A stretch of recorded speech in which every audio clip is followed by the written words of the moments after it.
Okay, unique situation here. We're going to be going over chapter 6, which is your fitness assessment chapter. Now you're going to see this PowerPoint is 77 slides. It is absolutely massive. But the reason for that is because this is the one PowerPoint we have got for the rest of this course. So we're going to be kind of going over like a smaller section of it each day. Like one day will be devoted to like subjective stuff.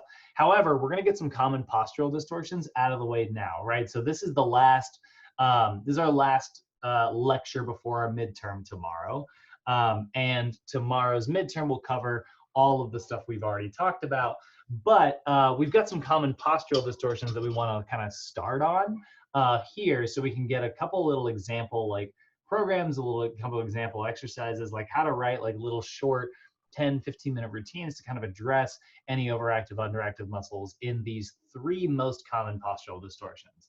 Then for the rest of the course, it'll be like, all right, let's talk, today we're gonna go over subjective information, right? So we'll go over how to do a Part Q and a medical history questionnaire.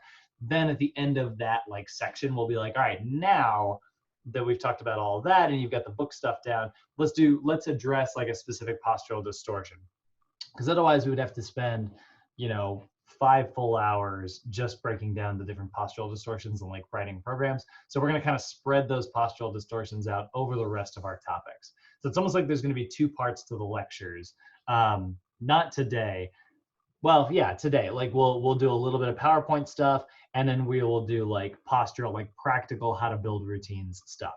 And this is where, like I've told you guys, I always think of assessments as like kinesiology too. Like I always think of this as the sequel to our kinesiology class. And it's like kinesiology is where we kind of just label out all the muscles and we talk about the muscle actions and, joint actions and things like that. This is where we're gonna, kind of remind us of those joint actions, but now we're looking at exercises that address those joint actions, like how to fix people's posture, right? If that made any sense. So felt like I got a lot away from me a little bit. So let's look at, let's go ahead and title this up first. It'll be PFT 101. Essentials and fitness assessments.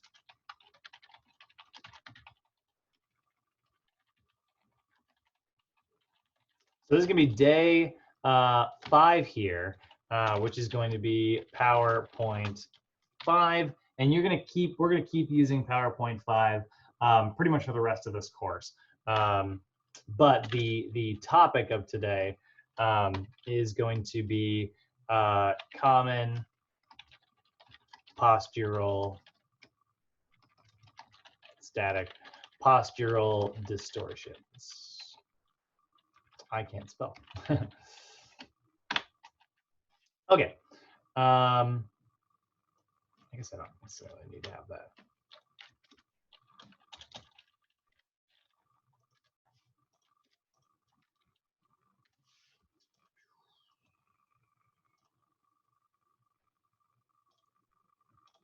All right, so let's go ahead and actually go through it. So the purpose of fitness assessments, right? If we're looking at, again, if we're looking at like fitness assessments, we got to understand that like we want to observe someone's posture before we really write a program. I actually talked to a friend of mine yesterday who I wrote a routine for, and he was like, man, this is, way more in depth than I thought. Because he hadn't really glanced at it yet, and I was talking to him, and he was like, hey, am I gonna know like what all these exercises are when I get them to me? And I'm like, well, I put hyperlinks in there with little videos to show you how to do each exercise. And he was like, oh, wow, that's really cool.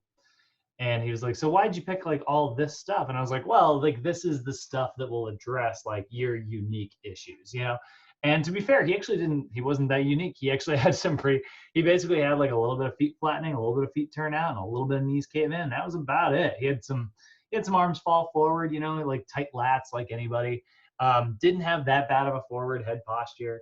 So he had a little bit of rounded shoulders and a little bit of like feet falling inwards and pronating, which is pretty common, right? Like that's definitely some of the most common stuff we are going to see in our jobs.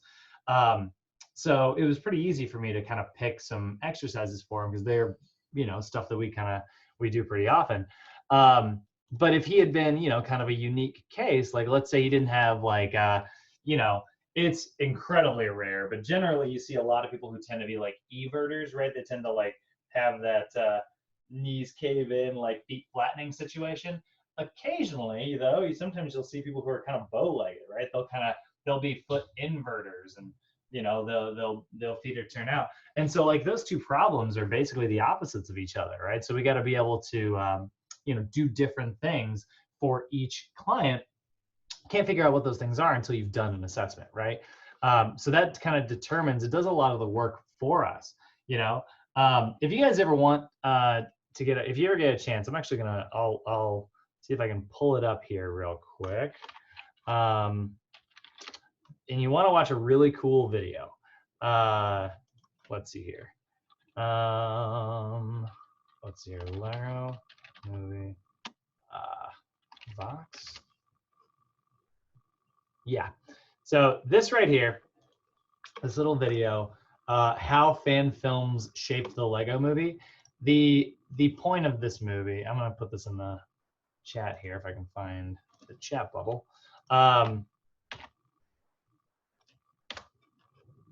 And then later today, hopefully I will try to remember to put it in your email. This is one of my favorite videos on the internet, actually. I think this is a really, really cool motivational video to watch that can really inspire you. And it's about how like there used to be like little Lego movies like this one. And you see how like his legs kind of bending, like it's like kind of curving like rubber. That is kind of what a lot of Lego movies, there were actually a lot of Lego movies before there was the Lego movie. But the Lego movie was this huge smashing success, and if anybody saw it, I thought it was awesome. I'm not that crazy about Legos, but I thought that movie was great. And part of the reason why it was so good, they kind of talk about, they were like tracking the history of the Lego, you know, company and how movies got made. They used to make them, and they were never successful. But there was something about like how they would make these little CG films. And like they would bend the plastic and stuff so that it would like make it easier for them to just tell this story, you know, like a guy running. But you can't really tell if you watch the Lego movie now, like the modern ones, it looks like real Legos. Like you're like, is this computer animated? And it is. All of it's actually strictly CG. But you can barely tell. It looks like stop motion. And so early on in the development of that movie, the movie creators decided that they were going to work within this very small framework of rules. They were like, all right, here's all the rules. Nothing can move in this movie unless it would actually move that way if it were a real Lego block. So like at one point, like the Batmobile peels out and these mud chips like hit the camera and slide down the camera. And they're literally like those little Lego coins sliding down. They could have very easily just animated mud, right? But they gave themselves this like kind of framework to work within. And so they basically had a bunch of rules to follow. And that's kind of what this video is actually about, or at least in my opinion, the message I took away from it.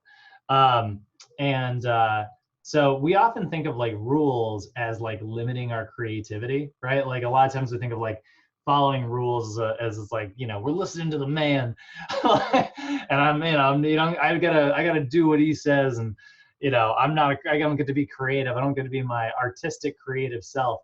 But what's kind of funny is if you give yourself like parameters, like if you give yourself like a small series of rules to kind of live by, or like to work within the frame of, you have to be like more creative at like how to come up with like a solution. So like we often reward like thinking outside the box, and I'm all for thinking outside the box when it's appropriate, but sometimes it's more creative to think inside the box. Like sometimes like coming up with a clever solution that fits the rules and solves a problem simultaneously is some of the most creative stuff you can come up with. And so like that's why I love program design. That's part of the reason why like I think it's really relevant to how we write programs with our clients, and why I take doing fitness assessments really seriously. Because when I do like a really great fitness assessment and I have a bunch of data, that draws my box for me. And then like I'm like, okay, they have knees that are caving in, they have arms that are falling forward, they have a forward head posture, and they want to work on developing their cardio, right? Like now I have this like really great little framework, and I can stay inside of that box and come up with like a really creative routine that specifically addresses that person. And I'll tell you, like the more you put that effort in and design like routines that are specific to your clients, they can tell, you know, like that's one of the reasons why your clients are going to be so happy with you guys. And that's what sets people who graduate from Sochi and people who are NASM style trainers apart from, you know, these trainers that we hear about all the time. I mean, I'm so tired of getting new clients who are like, are you going to do, you know, they're really cautious of their relationship with me. It's like, my last trainer tried to screw me. Are you going to be okay? You know, and it's like, oh God, what happened to you? You know, like who was this other trainer? And so like, that's really why we want to put a lot of emphasis on, you know, kind of what we're starting in on today. Like the second half of this class is where the, you know, the stuff that I'm really passionate about it. This is like one of my favorite topics for the next like, you know, next 6 classes. We're going to get into like how to draw that box and then work within it to create like super effective routines that help people, but also kind of scratch your itch of being, you know, come up with something that's fun and creative. So our objectives after this presentation, we're going to look at 3 of the most common postural distortions and how to address those common postural distortions. So we will be able to explain the kind of components of a fitness assessment. Actually, sorry, I just realized this is going to be the objectives for the overall giant, massive PowerPoint. Of the rationale for an integrated fitness assessment, I kind of just gave you that just now. How to administer a health history questionnaire and subjective information, understand our different types of information, subjective and objective. The importance of posture, that's really what we're spending a lot of time on today, and then how to perform an actual fitness assessment. But today, we're just talking about 3 common postural distortions. So obviously we know that like our 2008 physical activity guidelines that were set, we want to be able to get 150 minutes of activity per week, but only about 30% of folks are actually getting that. What percentage of folks do you think are getting 150 minutes of activity right now in the apocalypse? Probably way lower, right? And we know that like it's important to actually get out and walk. So, you know, strap those masks on, guys, and get out for a hike. We don't want to be part of that 69%. So we do know that only about 30% of people are getting the recommended physical activity per week. And so it becomes really important for us to be able to, you know, assess what's going on with people and address any overactive or underactive muscles. So today, we're starting in on what our fitness assessment is. So let's define it first. A fitness assessment is going to be defined as a systematic, so like it's going to go in a very specific order in order to address specific things. You're going to work your way from the bottom up, basically, because that's where your foundation is, and that's where a lot of our problems start. And then, you know, that affects everything. For instance, like, you know, I have this bad habit of sitting into like one side. I tend to like, when I get a little tired, I'll like drop into one hip, and it's almost always me dropping to my left, right? Like pretty commonly, I tend to kind of sit into my left. Now, what's happening here, right, is I am now, like when I shift my pelvis over like this, I am adducting my left leg, and I am abducting my right leg because I've shifted this way. So it created this asymmetric shift. Meanwhile, what ends up happening is I often like turn this leg in like this. So then I've got internal rotation on this hip here. And that's one of the reasons why like my right TFL is so much more overactive compared to my left TFL. It's way more overactive because I spend a lot of time internally rotating my right, and that's what the TFL does, right? Your tensor fascia latae is in charge of hip flexion and hip internal rotation.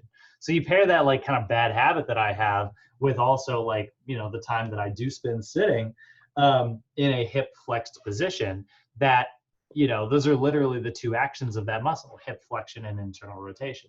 So I likely have an overactive TFL on my right side, which is true, I do.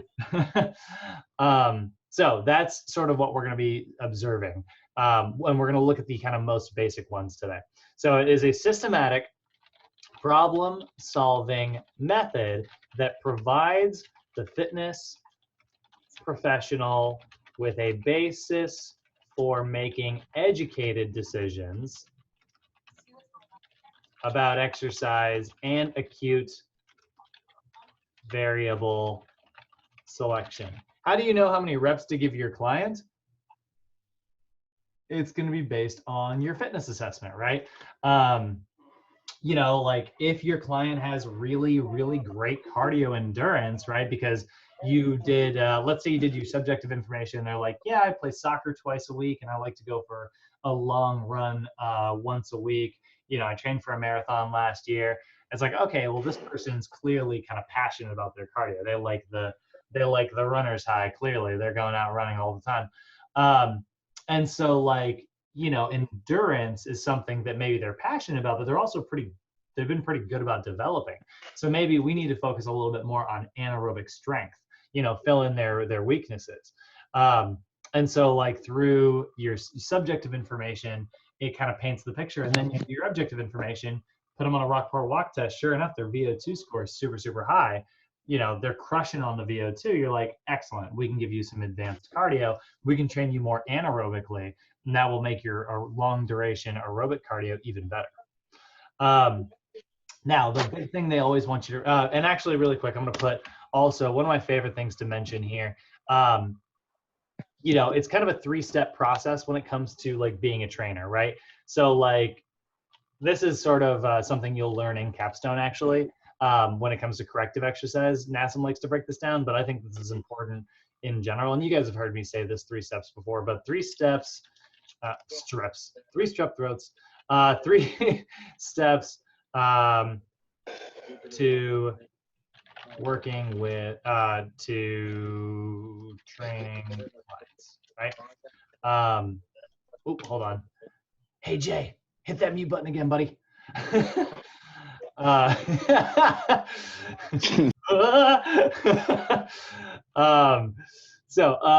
me change this to numbers here. So step 1 is going to be identify the problem, right? So you're going to do that.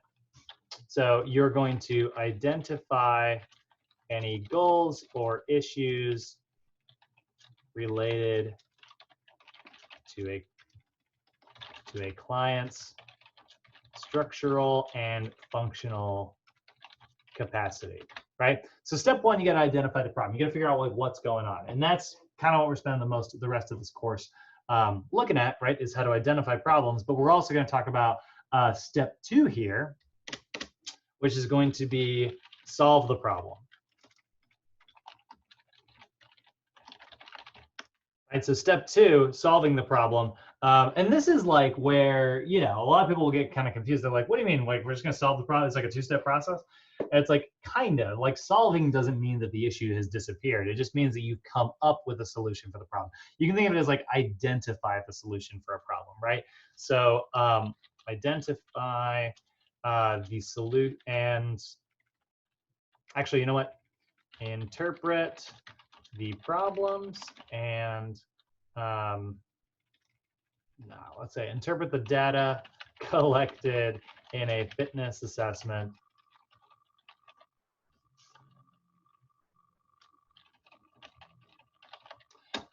and write a program to address any dysfunction.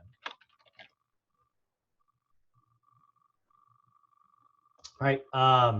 Yeah. So step 2. So you're going to identify the problem. Actually, we'll kind of, I'm going to modify this slightly.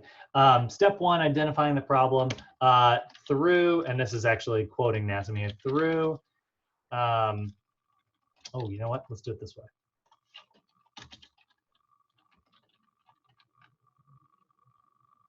Yeah.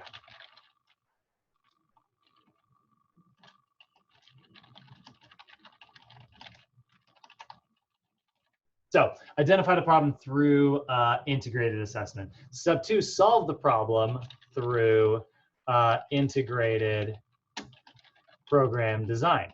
So then in step 2, you're going to solve the problem by actually writing a routine that is effective for that, you know?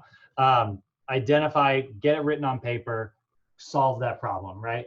And then step 3, you know, is going to be like implement the solution.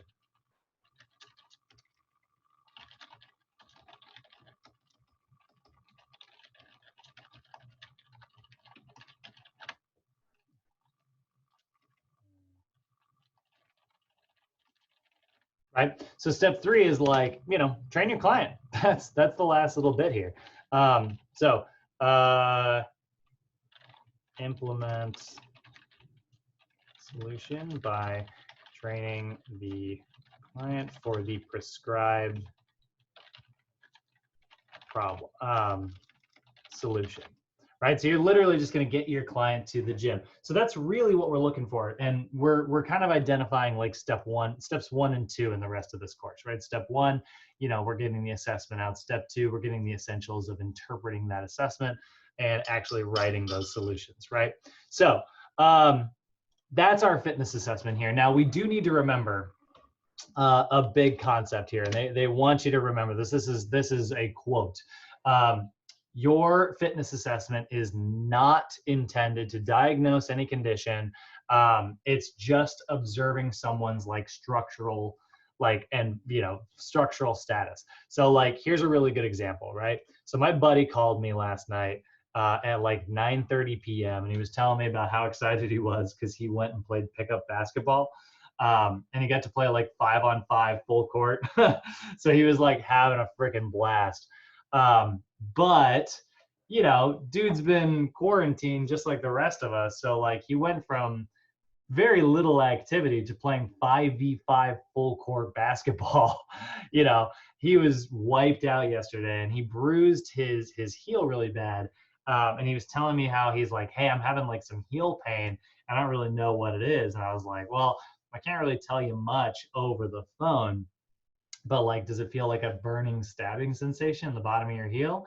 And he's like, yeah. And I was like, well, it could just be that your plantar fascia is super inflamed. You might have like kicked up some plantar fasciitis. I can't really tell without actually coming over there and doing a real actual assessment. But for the most part, like, I'm not going to tell you that you have plantar fasciitis, but like, I do know that, and he's my friend, so I know this about him. I do know that you have a history of ankle sprains. And he does. That dude sprains his ankle by, you know, watching sports. And I was like, so chances are you have like some tightness in like your lower leg. So he's like, so I was like, what you can do for now is just ice your heel, try to decrease the inflammation in that plantar fascia. Go get a bucket of ice, ice it for a few minutes, get the inflammation to go down. If you want to take any anti-inflammatories, you can. That's up to you, right? Again, I'm not telling him to take any Advil. I'm not telling him to take anti-inflammatories. I certainly am not, you know, qualified to like prescribe even over-the-counter medication, right? We are not qualified to do that, so I don't do that. But I was like, ice your foot, and then you've got that foam roller at home. Like, I want you to foam roll the crap out of your calf. And then and I sent him a picture of like a gastrocnemius stretch, a soleus stretch, and an Achilles tendon stretch.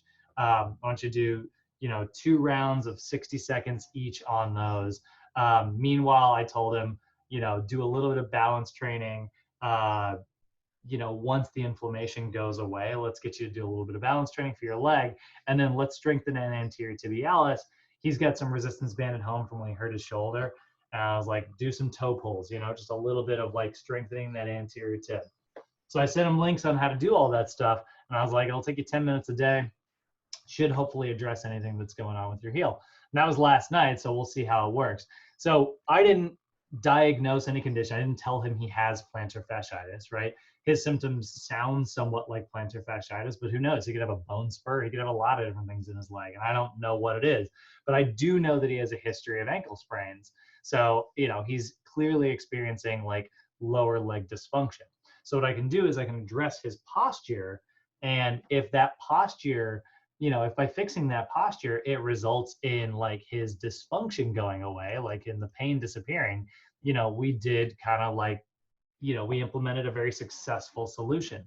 So when you're thinking of like what fitness assessments are for, when you're thinking of like what program design is for, right? Don't think of it as like rehabilitation. Like, that's really not our role. You know, like a doctor is going to fix someone, a physical therapist is going to rehab them. But the reason they, like, why did they get injured? You know, if it was a contact thing, sure, you know, like that's something that was maybe out of their control. They got tackled while playing sports. That's not really in their control. But if they got an ACL tear while running and doing nothing, right? Or maybe just stepping off a curb the wrong way and they like tore their ACL. You know, they didn't tear their ACL because they have bad luck. They tore their ACL because like a lifetime of inactive choices or a lifetime of like postural distortions have led to overactive and underactive muscles. It was inevitable that they were going to tear their ACL, right? Function follows form. Their life was designed to give them a torn ACL. That sounds kind of weird, but like that's, you know, just like my life is designed to give me a tight TFL because I have this habit of sitting like this, you know? If I want that to go away, I need to address this by strengthening, you know, strengthening my adductors and abductors, getting me back to neutral, and then being consciously aware of this and stop sitting like that whenever I can. I need to change my form in order to get a new function. So that's kind of what we're looking at here. We don't diagnose anything, and we don't treat medical conditions, but we do treat the things that often result in injury. I like to think of it as we are not necessarily responsible for rehabilitation, but we are responsible for prehabilitation. We can keep someone from getting injured, you know, by fixing their structure. So we do want to put this in here. This is a big sentence that is, you know, because it's such a big deal, they often test you on it. So fitness assessments are not designed to diagnose any condition. We don't diagnose, but to observe each client's structural and functional status, right?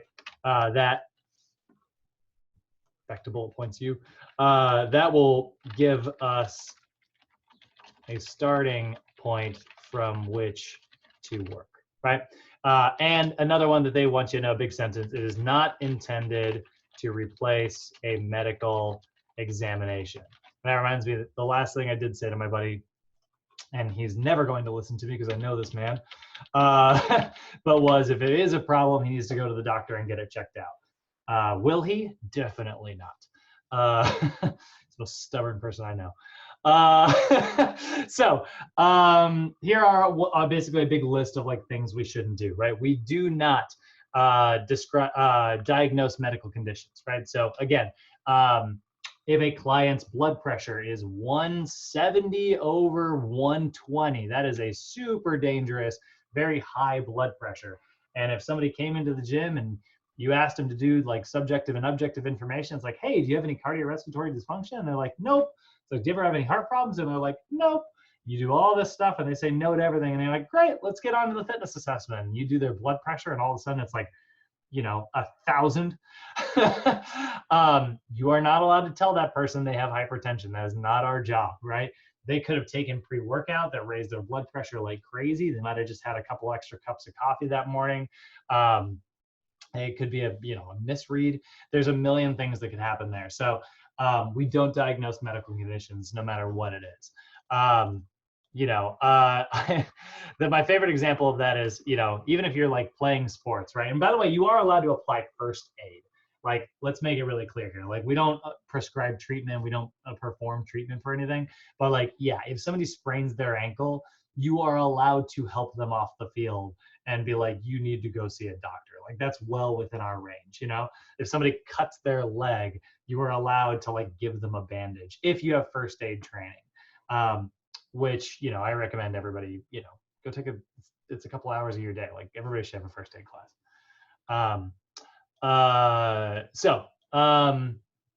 You're allowed to do stuff like that if you're qualified. That doesn't like infringe on, you know, what you're allowed to do as a trainer. But here's what I'll say that's kind of interesting. If someone's ankle is hanging from their lower leg because they completely dislocated it, you know, in a crazy bad sprain, we don't like diagnose things. So oddly enough, it is not very wise for you to say, you have a sprained ankle.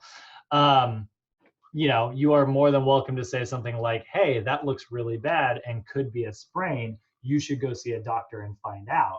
But you're not allowed to say like, that's a sprained ankle, right? Somebody could get their arm chopped off mid-session. You couldn't say, hey, you got your arm chopped off as a medical condition. Now, when I say all that, it's not like if you do that, the police are going to bust through the door the instant you say something. We are just talking about like, we don't want to put you at risk, right? That's our big thing here. We are just trying to avoid risk as much as possible. If your client, here's how this could like go really bad, right? Like, let's say you have a client who is getting like a really bad stabbing heel pain, and you're like, well, that sounds like plantar fasciitis, right? So if you've got plantar fasciitis, you're going to want to take ibuprofen to decrease the inflammation, and ice it regularly, and then and then you give the normal good advice of let's strengthen your anterior tib, let's work on your balance a little bit, let's break up that plantar fascia. And then it turns out that client has like a stress fracture in the bottom of their foot, which feels somewhat similar, but maybe they just weren't describing their symptoms very clearly. And now you're telling that person to work with like you're like, hey, go get a golf ball and roll out your plantar fascia, which is a good treatment for plantar fasciitis. But now they got a stress fracture and they're putting more and more pressure on that bone. And they're like, yeah, it hurts every time I'm doing it. It's like, yeah, well, it's going to hurt every time you're doing it. That fascia is really tight, right? Like, you see how this could like become like a real problem. This is why we don't diagnose conditions. It's not part of our role. We are just looking at, their posture to determine like, how they got that way, which is, their pronated feet is what caused that freaking stress fracture. What caused that plantar fasciitis. But that's our job, is we're going to look at people's structural stuff. So we don't prescribe treatment or diagnose medical conditions. We also do not prescribe diets or specific supplementation unless we are qualified. So you are not, so diets you're never going to be qualified for unless you become a registered dietitian. This is kind of funny here. So like right here, if you look up the PowerPoint, it says, refer clients to a qualified dietitian or nutritionist for specific diet plans. Nutritionists are also not allowed to give, to be able to prescribe diets. You are just as qualified to give a actual meal plan and diet plan to someone as a nutritionist. And that is to say, you are not qualified. Like, we don't give out meal plans. Now, that doesn't mean that you can't give someone general nutrition advice. That actually is okay. And so like generally nutritionists, right, because there is no governing body of nutritionists, right? In fact, technically there's no such thing as a nutritionist, at least in the eyes of the government. There are registered dietitians, there's personal trainers, but there's no such thing as like a fitness expert either, right? Like, that's not a thing that exists. There's trainers and there's nothing, like, all the other categories are out there. Just like there's, like, so when it comes to like prescribing diets, that's outside of our depth of what we are allowed to do. But you are allowed to give general dietary advice, right? So like, let's say you worked at a company that sells specific meal plans, right? Like, let's say you work for NutriShop or Weight Watchers or something like that. You've gone through all their training and all of this and that. And like, I don't actually know how NutriShop works, but let's just say you work for a company kind of similar to NutriShop. It sells like pre-made meal plans. And there's a blue plan, a green plan, and a yellow plan, right? And you like look at somebody's age and you look at some of their information. It's like, here's your age, here's your metabolism, here's how much you exercise. You know what? I think the blue plan would work really well for you. Now, within the blue plan, you're going to pick 3 meals a day, 12, and you're going to pick them up on Sundays and stuff. Blah, blah, blah, blah, blah, blah, blah. Right. So what you did do is like, yeah, you gave somebody general dietary advice, but you left it, to them to make that decision as to whether they're going to partake in it. Right. You did not tell someone what to eat. You guided them with general advice. Does that make sense to everybody? Do you guys see the distinction between those two? That is actually a really important distinction to see. And I know you're going to talk way more about this in our nutrition classes next mod, and we've talked about this a lot in like previous mods when we do get into nutrition. So I know this is fairly clear to some folks, but I just want to make sure that we know that, like, again, we are applying what is called guided self-help, right? we are guiding someone and helping them, and we're influencing like their positive decisions, but we're not telling someone what to do. We're just guiding them towards healthy decisions. So we also don't provide treatment for any injury or disease, like I mentioned earlier. We do not provide rehabilitation exercises. Again, we design exercise programs for clients once they are often released from rehab. So a lot of times, like a person will sprain their ankle, they'll go to a physical therapist for that sprained ankle. A physical therapist will rehab their ankle. And how many times have you heard of somebody, maybe it's you, like how many people have you known who just, they sprain their ankle, they go to rehab, or they dislocate their, not dislocate, but maybe they, get really bad shoulder impingement or frozen shoulder or rotator cuff tears or something. They go to a physical therapist, the physical therapist treats it, and then maybe a year later they get the same thing, they go back, get more PT, and it's like this kind of vicious cycle of like injury to doctor to PT to injury to doctor to PT, right?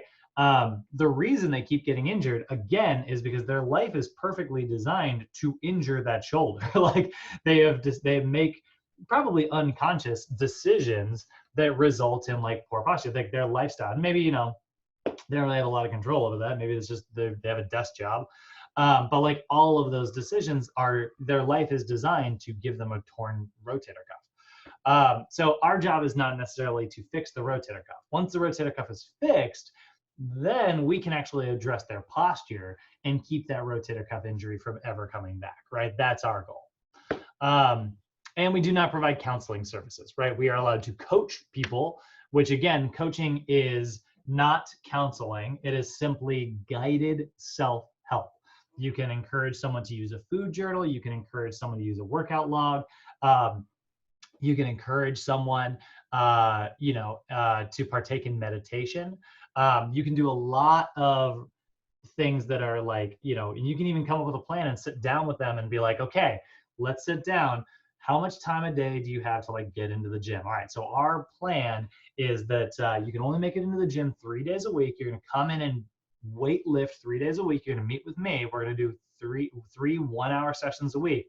But we got to address like what you're doing in the off days. You have time to exercise, you just don't have time to make it to the gym. So every day at lunch, what's something that you can do that's very active before you sit down and actually eat your meal? And it's like, well, maybe I can go do a flight of stairs. Great. Excellent idea. I love that. Is that something you think you can commit to?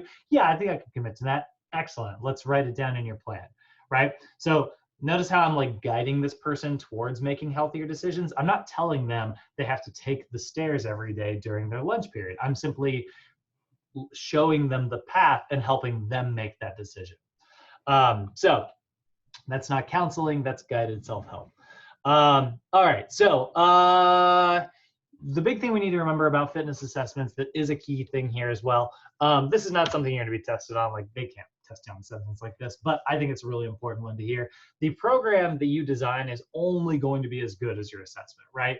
The program you design for a client is only going to be as good as the assessment information that you gather, right? So your decisions are only going to be as good as the program. Here is an example in real life that has happened to me 1,000 times throughout my freaking career. I will do my fitness assessment. And by the way, one of the reasons I always encourage people to interview for the subjective information rather than just giving somebody like a piece of paper with like a clipboard that says like, all right, fill out this subjective information so I can learn a little bit about you, right? That's good and all, but people leave stuff off on those types of papers all the time. I much prefer to ask somebody, hey, do you have any injuries? So like in the last few years, have you experienced like ankle sprains or like any fractures or, pulled muscles, anything like that? I like to highlight that information because inevitably what will happen, and this happened to me 1,000,000 times, you will like do the super thorough assessment, you'll write a program for somebody, and then you get upstairs and you start doing an exercise and somebody's like, oh, this is a little uncomfortable. It's like, oh, really? What's going on? Why is it so uncomfortable? It's like, oh, well, I had a C-section last year. And so like my abdomen's like a little weak. And it's like, I asked you a million questions and you didn't think major surgery was an important one? You cutting through your entire abdominal wall? It's not always C-sections. There's a million examples of that. Like, your clients are going to leave something out. Trust me. You're going to do a bunch of digging and there's going to be something very important. Oh, I didn't think it was relevant, you know? Or I'm on a blood thinner, and it's like, I literally asked you what medications you're on. So the information, the program is only going to be as good as like the information coming in. So, you know, if you don't have information and you write a program, well, your program's not going to be great for your client, you know? So the more information that you've got, the more individualized the program is going to be. That is going to ensure more effectiveness, but arguably more importantly, it is also going to ensure more safety. So that's really the idea behind our fitness assessments here. So when it comes to our components, obviously we have our subjective stuff, which is going to be like your physical activity readiness questionnaire. That's your PAR-Q. It's also going to be things like your general medical history questionnaire, right? So that's just general information about your client's lifestyle, medical background. You want to get information about their occupation. That always seems kind of surprising, right? Like, occupation, why would that have anything to do with like someone's overall posture? But if they're wearing like elevated heels all day, that means that they're in a plantar flexed position for at least 8 hours a day, right? So that like plantar flexed position means that their gastrocnemius is in a shortened position while their anterior tibialis is in a lengthened position. If we go back to yesterday's lesson, whoa, hush. If we go back to yesterday's lesson when we were talking about like length tension relationships, now we know that that calf muscle's length is shortened and therefore cannot contract as much as it should be able to. And we know that those anterior tibialis muscles are lengthened and they cannot contract for as much force as they are supposed to. So they have overactive and underactive muscles, or at least it is likely that they do. So that is our you know, general and medical history questionnaire. Then we also have our objective information, right? The physical, tangible stuff that you can measure.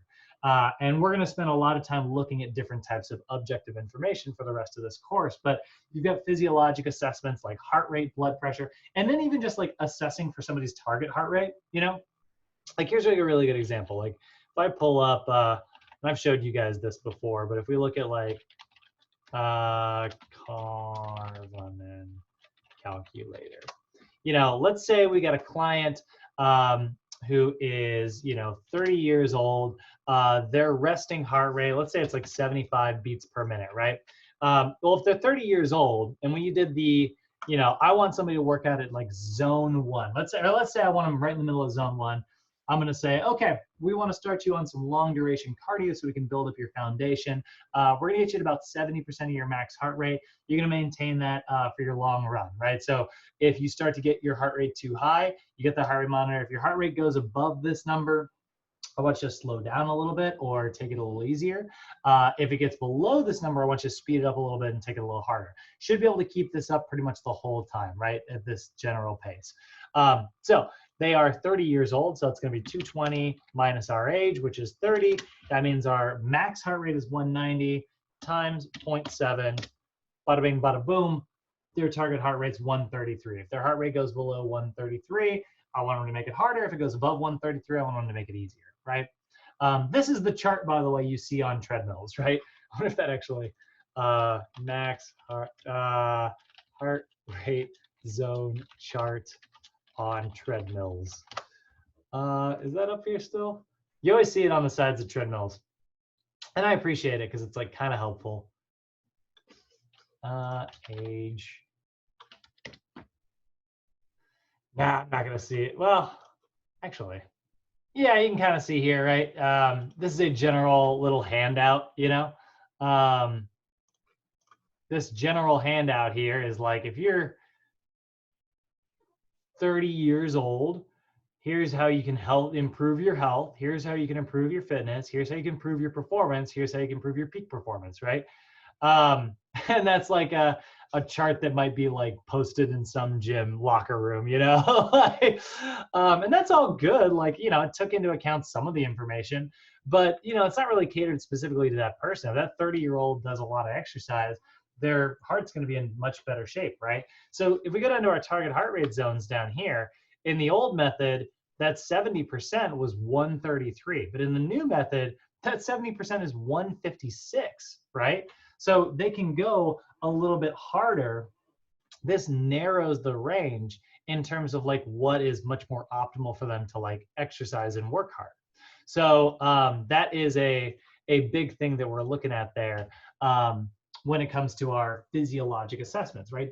Like writing out and targeting someone's target heart rates. Then when it comes down to the program design part later on, you're going to choose, you know, you're going to do maybe later on you do a cardiorespiratory assessment, which is another category, and you find that that person's in super good cardio shape. It's like, holy crap, this person can run. Well, then you're going to give them maybe you're going to target zone 3. So in your program design, you would circle zone 3 and be like, I'm going to want you to be between 86 and 95% of your max heart rate. So we also have body composition assessments, right? That's going to tell us about someone's weight, their body fat percentage, things like that.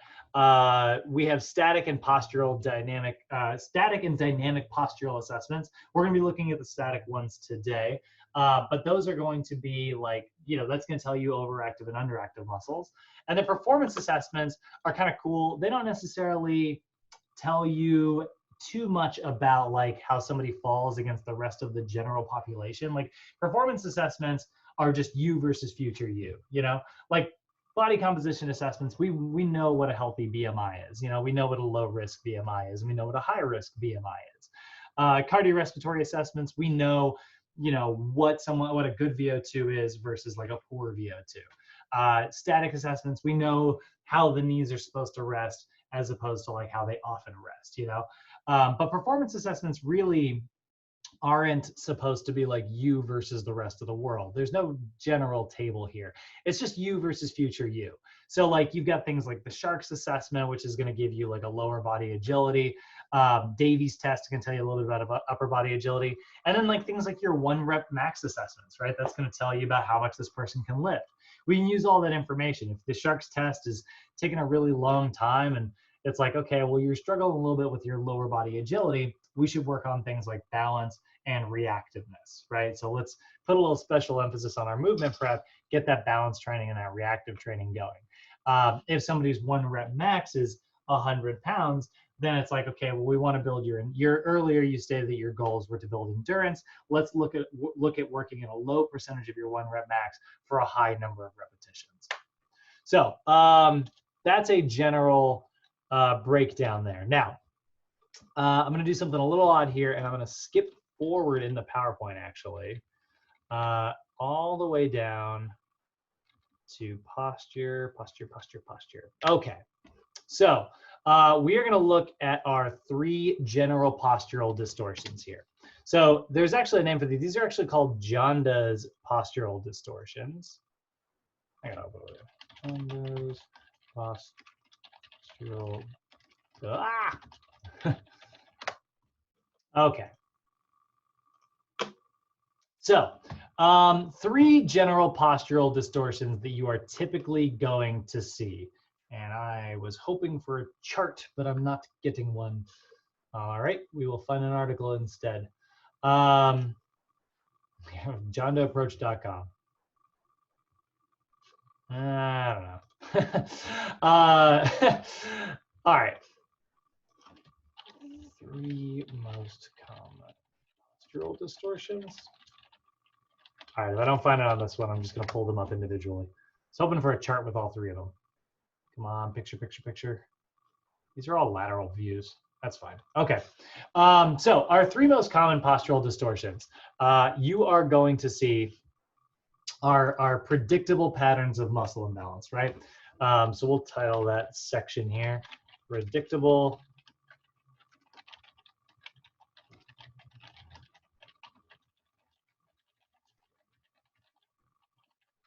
So our 3 most common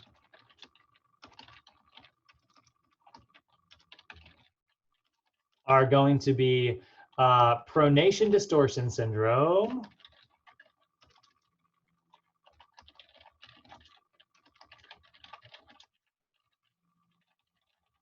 lower crossed syndrome,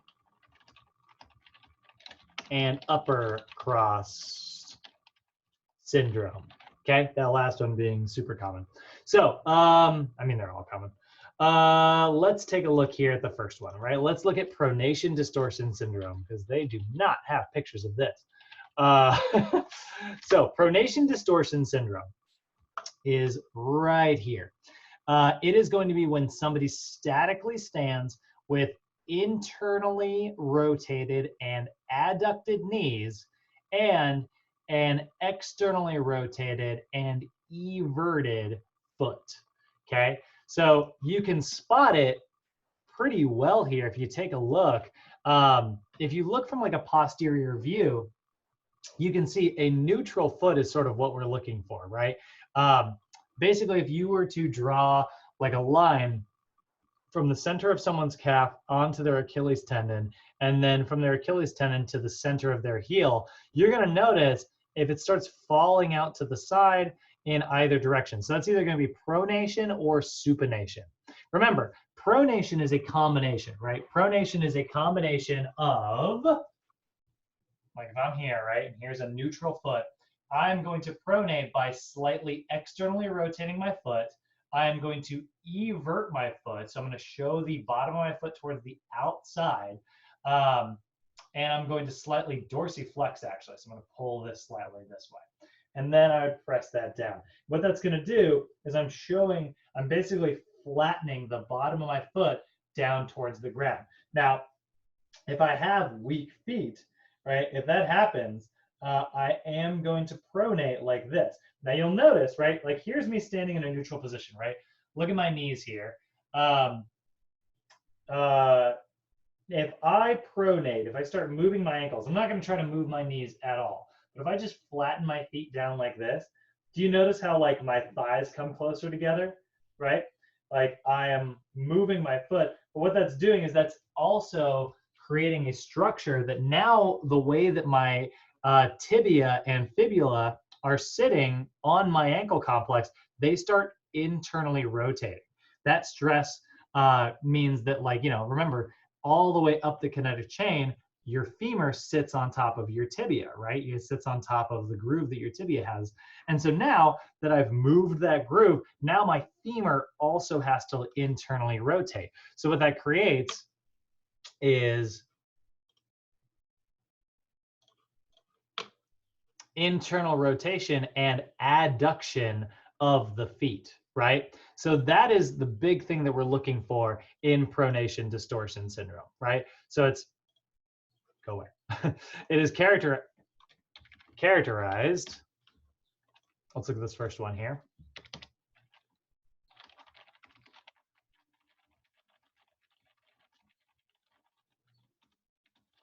Its definition is going to be static posture characterized by flattened or externally rotated feet and adducted and internally rotated knees. Okay, so if the knees are adducting and internally rotating, and if the feet are flattening towards the floor, that is going to be pronation distortion syndrome in a nutshell. Feeling pretty good about that, guys? Yes, sir. Cool. So let's talk about what's causing it, right? Let's look at how we got this way, right? Our probable overactive muscles and our probable underactive muscles, right? So let's start with that probable overactive list.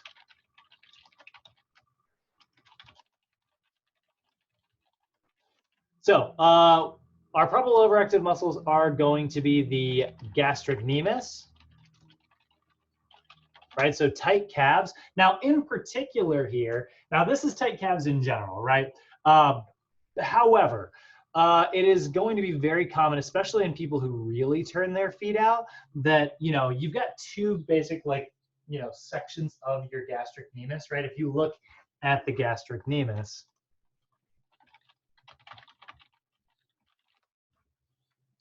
you're going to see two kind of sets of fibers there, right? You're going to see the lateral side and you're going to see the medial side. It is pretty common okay, well, this is a picture of a tear. Don't pay attention to that. It's pretty common that the lateral side is the more overactive of the two if you are observing an external rotation, right? So a lot of times you're going to want to put a little bit of special emphasis on that lateral gastric nemus. And that's also going to make sense in just a second when we travel up and see further. We've also got an overactive soleus here, which is that lower portion of your calf muscle, right? So we're going to see an overactive soleus as well, right? Both those are, again, going to be calf muscles that are in charge of plantar flexion, right? And this person, because like, you know, let's say you have somebody try to squat down, right? And they externally rotate their feet. You know, the reason they are externally rotating their feet is because when you squat, I guess I'm kind of diving into some overhead squat stuff here, but it's good to talk about anyways. Like when you squat down, my shins, right, my tibia has to travel forward. So I'm going into dorsiflexion, right, when I start to sit into that squat. If I'm overactive in plantar flexion, then I'm going to, you know, my body's going to naturally resist any dorsiflexion that I try to do. So it's going to try to like maintain its plantar flexion. So rather than my tibia traveling forward like it's supposed to, I'm going to end up squatting and I'm just going to bend my hips and I'm going to fall backwards. This is why we see clients with excessive forward leans later on when we get to the overhead squat. So gastric nemus and soleus are likely overactive. Now, you're also going to see a tight IT band. I'll put the whole thing, iliotibial band. I always put two L's there. Or your IT band. Now, that one sometimes seems a little surprising, but remember, actually, if we look at it, you know, I'm going to change the order slightly. I'm going to put one muscle up here first. We're going to put hip flexors, right? And your hip flexors are going to be things, particularly your tensor fascia latae, which is your TFL, right?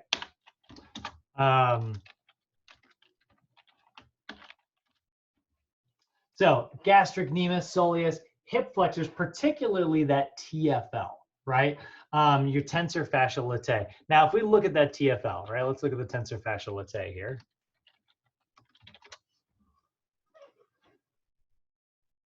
Okay. Whatever that is. So here is this little muscle right here, right? So your TFL is going to run from the side of your hip here. So your gluteus minimus actually is going to become kind of run in and sort of become part of your TFL. Then your TFL is going to run down, and then it inserts right here on this bone right here. Here's kind of a sideways view, right? So it's running from here over to the side of your hip, and then it becomes this big long band here that runs and pulls on that tibia. So, you know, when it's pulling like this, that's what's creating that, you know, hip flexion movement, right? That's what's creating this motion here. But at the same time, it's also creating this motion here, right? It's running from the back and tying in the front. Therefore, whenever it pulls, it rotates your hip in like this. So that's an internal rotator. I shouldn't be doing reps like that on my left or on my right. That's tightening up a problem that I already have. So your IT band and TFL are sort of like one connected thing. So working on both those is going to be important. And then we're going to also see the biceps femoris, but particularly the short head, right? So now let's go to that biceps femoris here.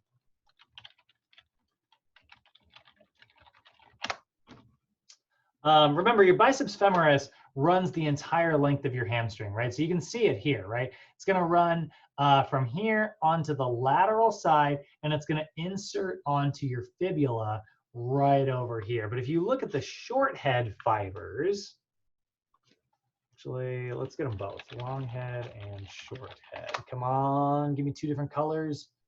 Give me a chart that's helpful, internet. There we go. All right. Actually, this one's even better. Woof. If I can get a high quality version of that, please.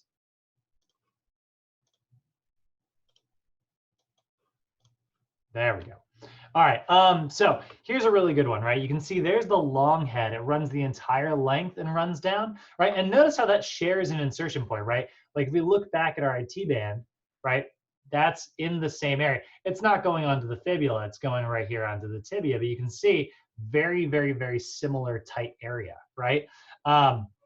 So this one's running down to here. And then if you look at the short head, right, the short head actually originates on the middle of the femur, right? This one's on the pelvis, this one's on the femur. That's why your long head is in charge of like knee flexion, but also a little bit of hip extension, because your long head attaches all the way up top onto your pelvis, right? But your short head starts down here in the middle of your femur. And then that runs down and inserts very, very similarly, right? They both insert onto the head of the fibula there. So if you look at this angle here at the way it's going to pull, what's going to happen when it pulls is it's going to create internal tibial rotation.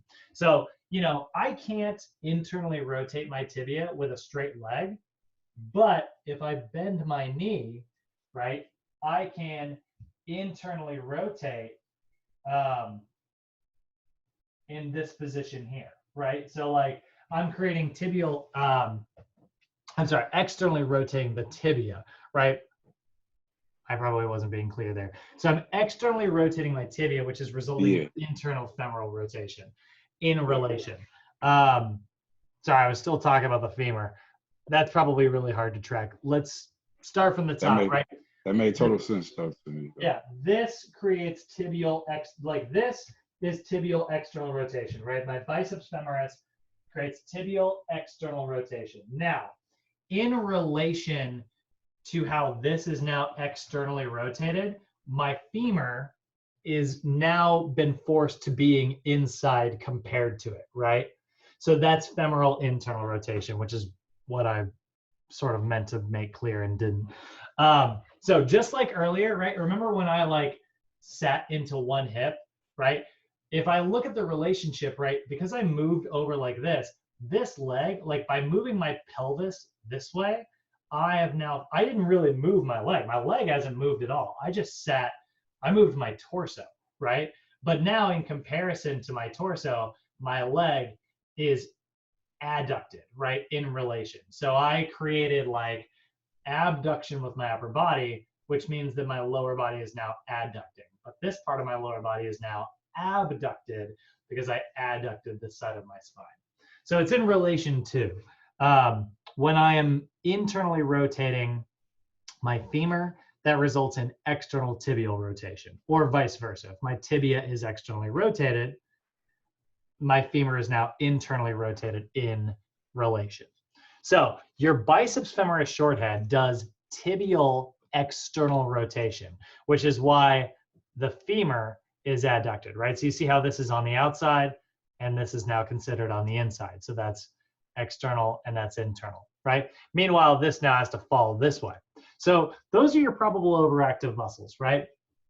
I definitely recommend reviewing each of those like on the flashcards that you guys made. I would review each of those muscles and practice with this list for the next few days because this is what we're kind of talking about right now. So now those are all of our probable overactive muscles. Let's break down our probable underactive muscles, right? So probable underactive muscles, right?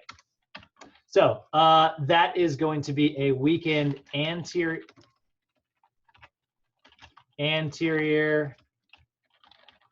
tibialis, right, which is working opposite of your gastrocnemius and opposite of your soleus. Then you've got your posterior tibialis, right, which is also working opposite of those. You're going to see your vastus medialis oblique, more commonly known as your VMO. That is that quadriceps muscle, that teardrop quadriceps muscle on the inside of the thigh, right? that's on the exact opposite side of the joint as that biceps femoris, right? If your biceps femoris, that's in charge of knee flexion, right? Your vastus medialis oblique is in charge of knee extension. Meanwhile, this is an external tibial rotator. This is not so much an internal tibial rotator, but it is kind of on the opposite side of the joint there. So that's your VMO. Gluteus maximus, main butt muscle, right? So that is a hip extensor, right? And it is also a hip external rotator. So if your IT band is a hip flexor and internal rotator, and your gluteus maximus is a hip extensor and external rotator, it makes sense to turn one off and turn the other one on. That'll get you back to neutral. So there's your gluteus maximus, gluteus medius, right? This is also, they are also experiencing adducted knees. So we are going to see our gluteus medius, which is an abductor, right? And hip external rotators, right? So that is our list of things that we are looking at for pronation distortion syndrome. So we're going to go ahead and leave that list alone for now, and then we'll wrap today's. We'll get into our other postural distortions here next. Then we'll go through a really quick example routine to address each of them. So that's pronation distortion syndrome. Before I move on to lower cross syndrome, does anybody have any questions? No, Not at the moment. No. Okay. So lower cross syndrome, anterior pelvic tilt, Donald Duck butt, or Instagram booty, as I like to call it. You know, it's that classic, like, what is it? What are you supposed to do? Like, you take the selfie from the side, and you're supposed to like kick one leg back and go like this, right? Instagram booty. So lower crossed syndrome. This is an anterior pelvic tilt. Basically what's happening is their ASIS, that knob on the front of the pelvis, is being pulled downward. And their PSIS, which is that knob on the back, is being pulled upwards. So that creates that, right? Let me see if I can find a, actually, you know what would be perfect? Just because it's me lecturing right now.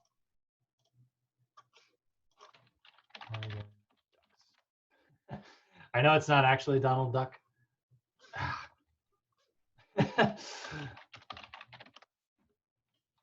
Mascot logo. This was supposed to be a perfect example. There it is. Super crazy low back arch, right? All right, let's look at actual Donald Duck.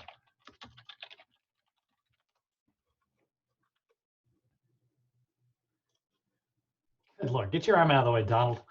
But yeah, look at this. This is actually really fun. I don't know if this is because of my own search history or what, but if you look up Donald Duck low back arch, look at how many pictures show up that are talking about posture, right? So that is what we're talking about here, the anterior pelvic tilt. This is lower crossed syndrome. All right.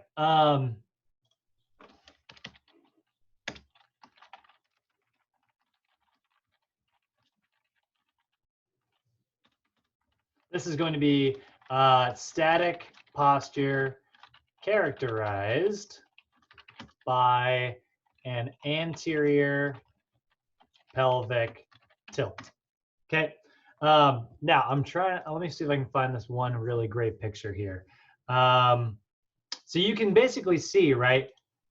This is okay, I guess. So you can see what's happening. The reason it's lower crossed syndrome is because it makes an X, right? You've got weak muscles up top in the front and down below in the back, and you've got tight muscles up top in the back and weak muscles down below in the front.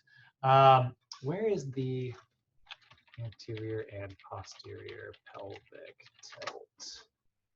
I'm looking for this one picture that's always on the internet. There it is.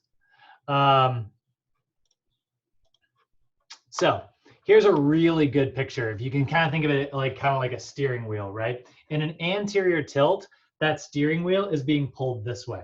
So like see this, the front of our pelvis here, that's your ASIS, that's that knob that you can feel on the front of your hip being pulled down this way. And then right there, that crest, that's the knob that you can feel on the back, that's being pulled up this way. Now in a posterior pelvic tilt, which I'm going to mention here is, or a flat back posture, that's going to be exactly the opposite, right? The lower cross is basically flipped in the other direction. So let's go ahead and go back to the anterior tilt.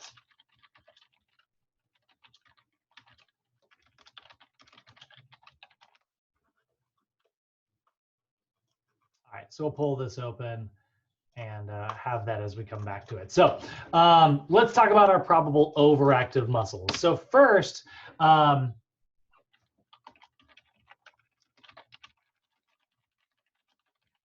we got to look at what muscles are shortened, right? What muscles are in a shortened state. So the muscles that are on the front of your hip, they're in charge of like hip flexion, right? Like they're in charge of like driving our knee up this way. But if they get really overactive, what ends up happening is like as I take my knee down, it starts to take my pelvis with it, right? My leg, my knee muscle, my hip flexors don't want to relax, right? They don't want to go into a lengthened position. They're overactive. They want to stay, you know, bunched up in that shortened position there. We want them to relax, but they're not doing it. So instead, what happens is as they relax down towards the ground, what ends up happening is it pulls my pelvis down in the front, right? So my lower portion below the pelvis is overactive. Meanwhile, in my low back, you know, I'm probably spending a lot of time like trying to have, all right, stripping on camera. So what we're often going to see is like somebody in their low back, they're trying to stand with what they think is good posture, right? So they do this, and they're like walking around, I have good posture, right? Like they're walking around with this super intense arch, or maybe they're sitting, right, like this. They're sitting upright, like I'm in church and I'm paying attention, you know. So we see that. You know, I'm wearing my suit.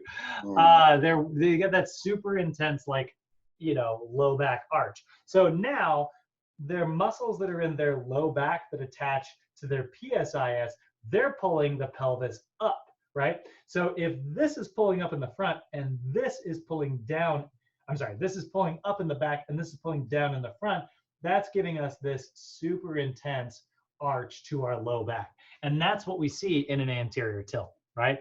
So you're literally going to draw a line. Now, I do want to state just really quickly, you do want to have a slight forward tilt, just not an intense forward tilt. Like they actually, a lot of times we describe it as like, we're trying to get you back to neutral. We are trying to get them back to neutral, but we're trying to get them back to just less than neutral. You do want to have like that much tilt, just not that much tilt. A little bit, not a lot. Me, I don't have enough tilt. I have a posterior pelvic tilt. My posture tends to sit in the opposite direction. You can kind of see actually, you know, I kind of have this like flat back posture, right? I should be sitting a little more like that, but my butt kind of likes to tuck under and I like to walk around like this, apparently. So that's posteriorly tilted pelvis, which also sucks. Both are bad. All right, so probable overactive muscles here.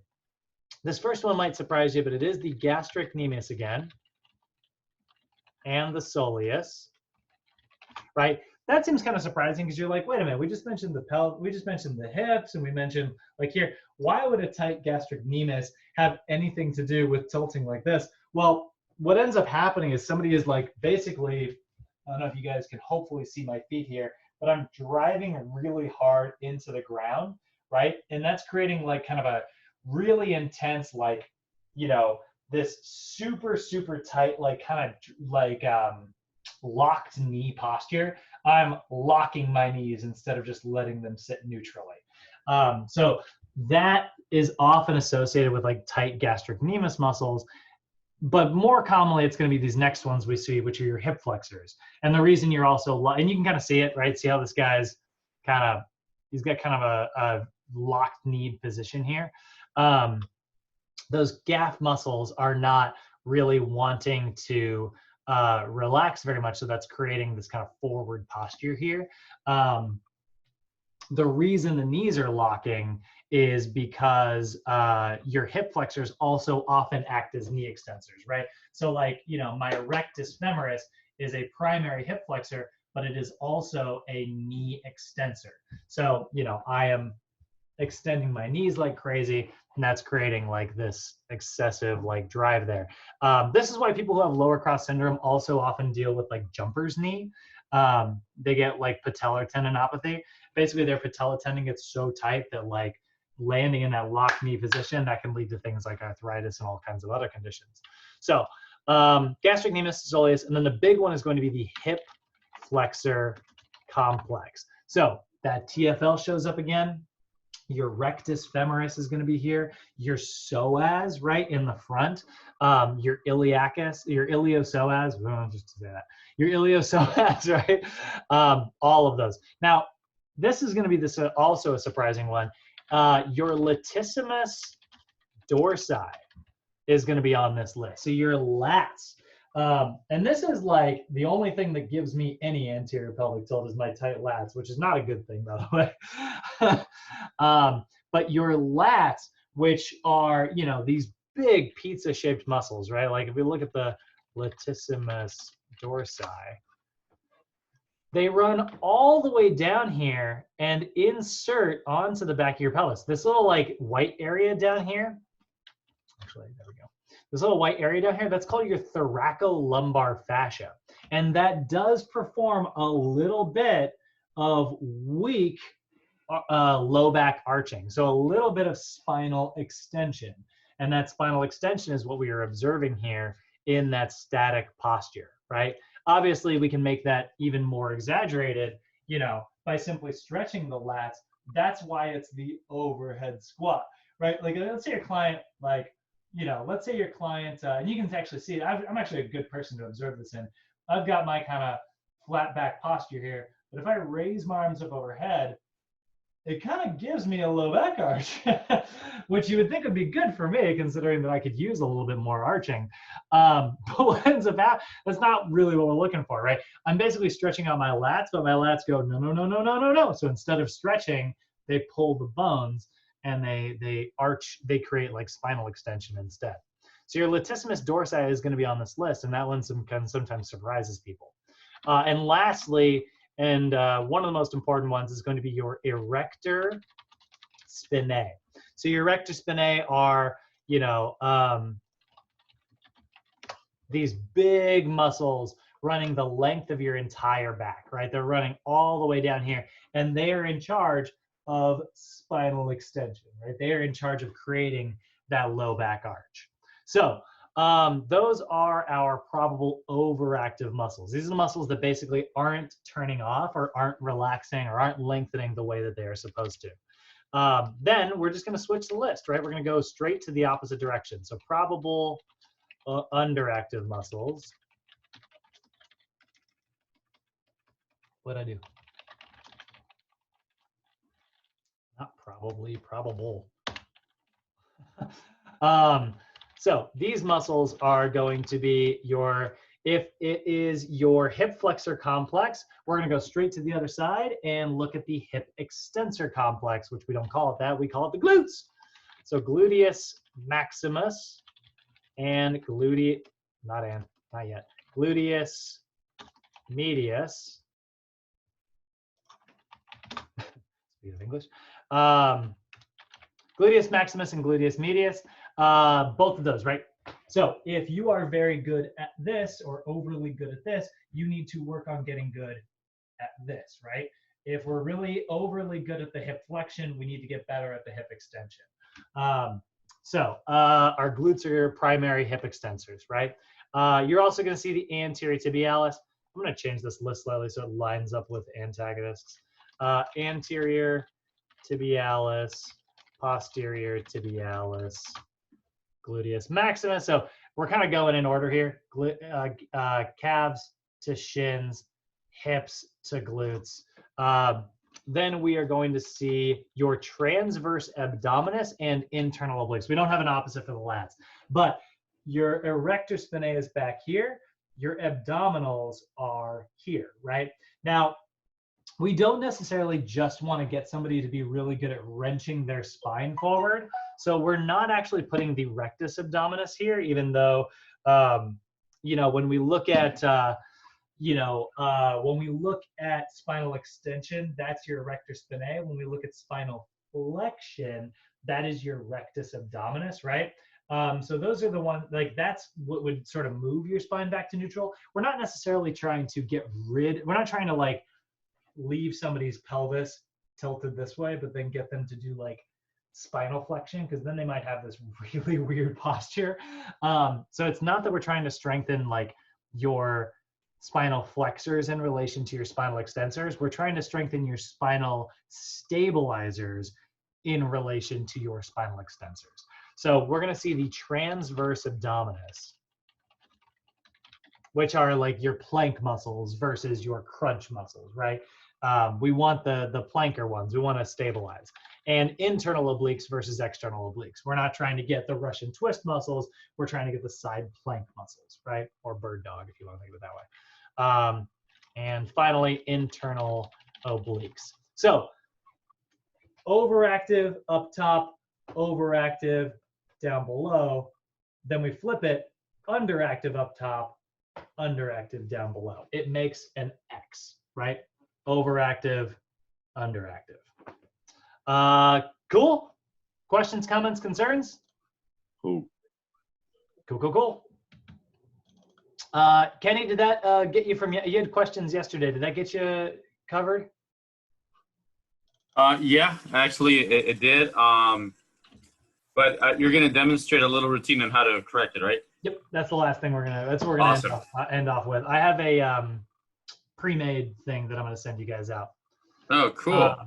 Yeah, it's kind of cool. It's basically it's a warm-up and movement prep section.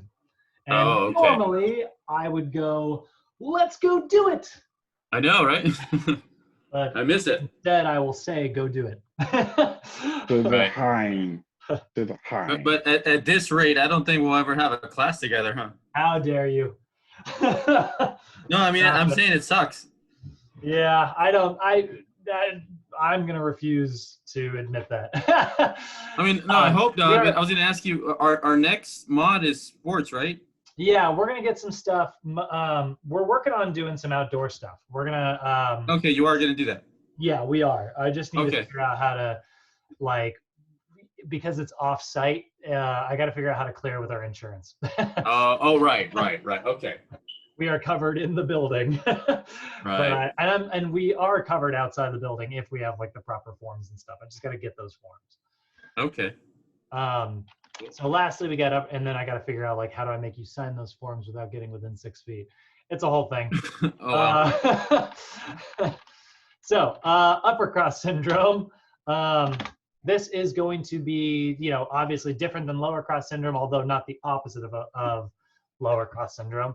But upper cross syndrome is going to be in the upper body. This is going to be static posture characterized by a rounded shoulder, which means protracted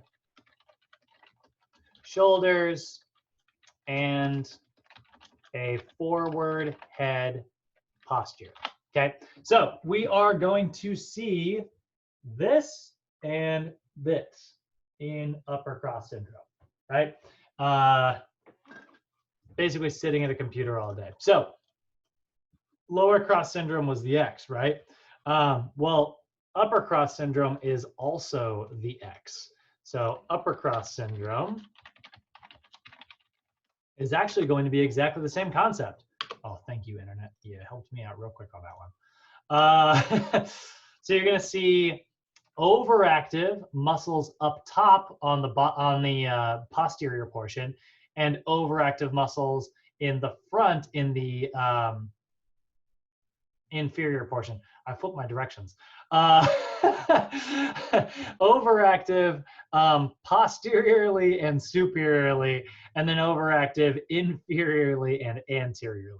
Meanwhile, you will also have underactive muscles superiorly but anteriorly, and underactive muscles posteriorly and inferiorly. So it makes an X, right? Upper, overactive, underactive. And it's kind of the opposite, actually. This is a good picture here.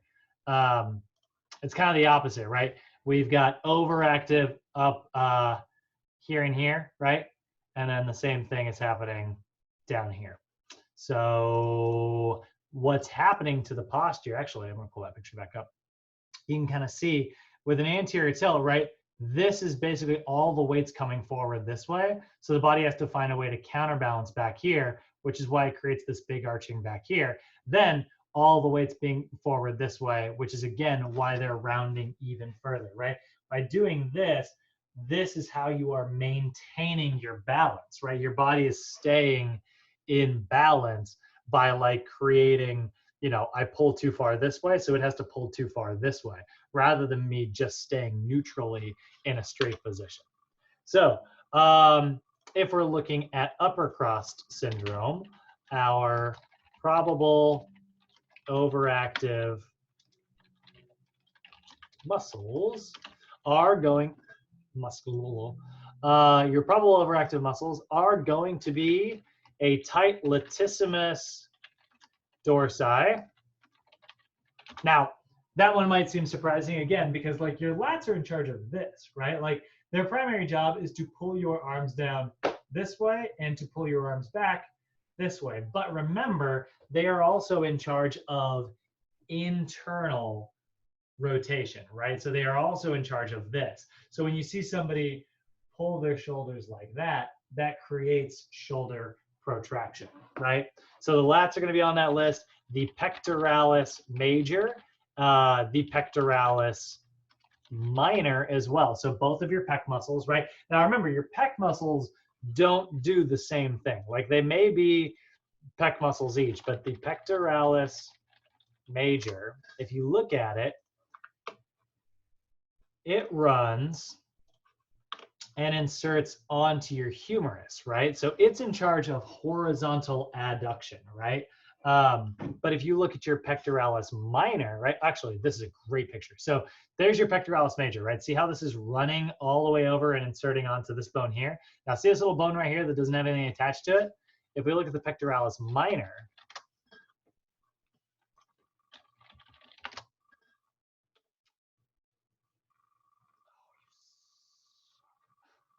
thought I had it for a second. No.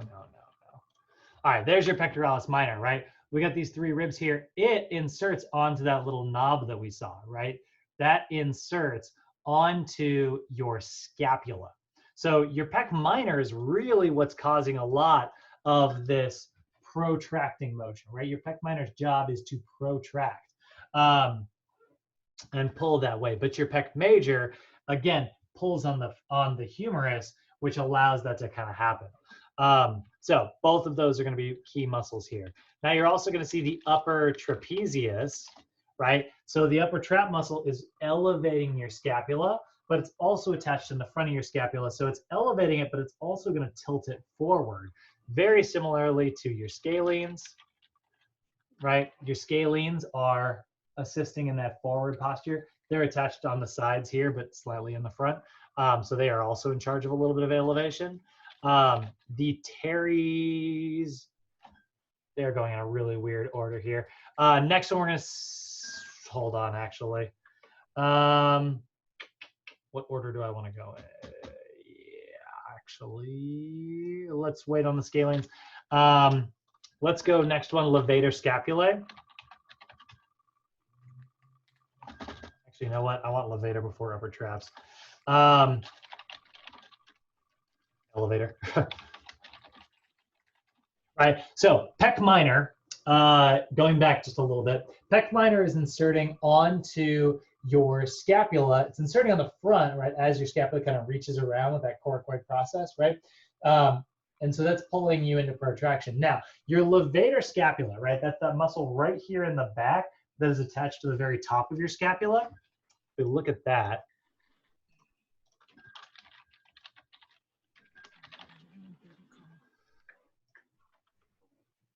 take a look here. You can see it's running along the sides of your neck here, and then it runs and attaches onto your scapula here. Now, this is obviously a little bit in the front. So what's happening is it's mostly supposed to help you elevate the scapula, similar to your upper traps. But you'll notice because of where it's attached, it pulls the scapula and tilts it this way. Again, right? We got a client with rounded shoulders, right? And you'll notice, like, if you just stand like this, like stand with neutral posture, and then round your shoulders forward, you'll notice, and like, oh, and keep your thumbs facing straight forward or slightly externally rotated. But then round your shoulder forward, you'll notice it will feel much more natural to internally rotate your palms as well. You will want to further round naturally. And the reason for that is because when your scapula gets into that position, it starts to change your glenohumeral cavity, right? So now this bone, right, as I tilt the scapula this way, this bone here wants to internally rotate and come forward, right? So it becomes much more comfortable there. So that's why your that's where your pec major and lats come in. They start internally rotating, as well as a couple muscles we're going to see here in just a second. So pectoralis major, pectoralis minor, levator scapula, upper trapezius, and then you're going to see the teres major here as well. Now your teres major runs from inside of your scapula and it inserts onto the front of your humerus. So when you look at it, right, it runs right here and on like the inside part of your scapula. So it runs for this medial edge here, and it runs and comes to the front of your humerus there. So when it pulls, it's creating this rotary motion, spinning and internally rotating your humerus, right? Very similarly to how your lat did, right? So your lats and your teres major are both creating that internal rotation. So the levator scapulae, your trapezius muscles, and your pec minor, all of that causes this like elevation and rounding. So it causes my scapula to go from here to here, right? And you can see it if I pull it away, right? Notice how like my shoulder blades pulled apart from each other and tilted forward. And that makes me want to round here. Meanwhile, all of that changes the position. It tilts all of your weight, right? So now your head is going to counterbalance that by reaching even farther forward. And that is where we're going to see the scalenes show back up and your sternocleidomastoid.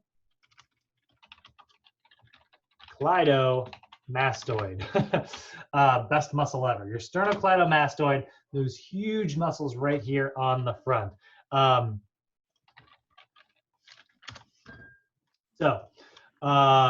Running right here underneath what is called your mastoid process. That's near like your masseter.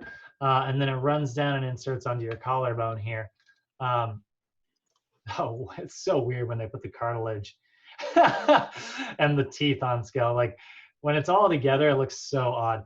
Anyway, it's running right here, and half of it inserts on your collarbone and half of it inserts on like the top of your sternum there. So that is your sternocleidomastoid, right? Did all of that make sense in terms of why we see the pulling happening? Does everybody visualize that pretty well? Any questions on what muscles do what or the reasons behind that? Anybody confused? Okay. No. No.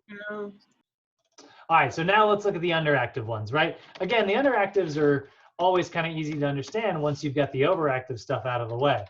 But I want to make something really clear really quick, though. A lot of times trainers fall into the bad habit of like, or like people fall into the bad habit of being like, oh, I have poor posture because of my tight muscles. I need to stretch out my poor posture. It's not that that sentence isn't true, but that's not the whole story. Yeah, stretch out your overactive stuff, but you see these people and they stretch and they stretch and they stretch all day long, and they're just like, my posture's not getting any better. What the heck is going on?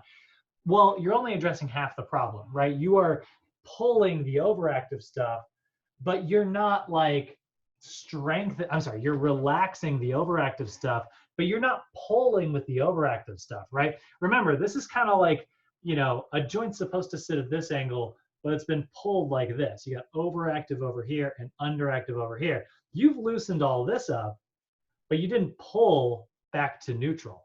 So you have to strengthen your underactive stuff. This underactive stuff is just as, if not more important. So underactive muscles here are probable underactive. So we're going to see your serratus anterior, top of the list here, which is always going to be kind of surprising for people. The serratus anterior, because here's what the serratus anterior does. This one always surprises folks, because when you're trying to fix somebody's shoulder rounding, you are going to strengthen the muscles that round the shoulders. So this is in charge of shoulder protraction, right? These little fibers that run around and pull your scapula. This actually pulls into shoulder rounding. So why the heck would we want to strengthen the serratus anterior if we already have too much shoulder round? Actually, this is great. That's both muscles in one. If we already have rounded shoulders, why would we want to strengthen our shoulder rounders? Well, look at where they're attaching. They're on the back side here of the scapula, right? So they are on the inferior backside portion of your scapula. Whereas like your levator scapulae, right, it's on this anterior and superior position, and your pec minor, which is attached in this little coracoid process, a little knob that you see right here, all of that's up top. So your scapula has been tilted forward. The serratus anterior may create shoulder rounding, but it also tilts your scapula back this way, getting you from a posture that might look like this into a posture that looks like that, right? This allows you to pull from the bottom of your scapula. Everybody, really quick, take your left hand and place it under your ribs right here onto your serratus anterior. So you get your pecs here, you're gonna place it right underneath it like this and round forward like that. And then just pull yourself back like this. You will literally feel those muscles contract. Does everybody feel that? You can feel it. That was cool. That was cool. That's crazy. And then pull like that. You'll also really feel it if you do like this type of motion where you're just moving your scapula that way. That'll also make you feel it. But that's a really great way to kind of feel that tilting happening in real life. Nice. So that's your serratus anterior, right? They're the little, you know, that's how you can tell that you're super, you know, like boxers. They've got the greatest freaking serratuses. Oh God, there's Jeff Cavalier. No. You know, there's your serratuses, right? He's everywhere. Because they're doing that heavy punch, right? And that gives them a couple extra inches. So that's one of the biggest muscles we're going to strengthen. Yes, sir. So serratus anterior first on the list. Next one we've got, so if we have been doing this pectoralis major and the pec minor, which is a lot of like horizontal adduction and protraction of the shoulders, we need to get better at retracting our shoulders, right? We need to pull our shoulders back this way. So one of the key muscles here is going to be your rhomboids. I like how rhomboids is on this list twice in the PowerPoint. So you get your rhomboids here, right? They are literally going to pinch your shoulder blades back together. And you can kind of see them in that other picture that I didn't mean to close, but closed. Where'd it go? There it is. So here's your rhomboids, right? So they're going to retract your scapula. Now you've also got your trapezius muscles here. Another shoulder retractor is going to be your middle trapezius muscles, right? So the middle trapezius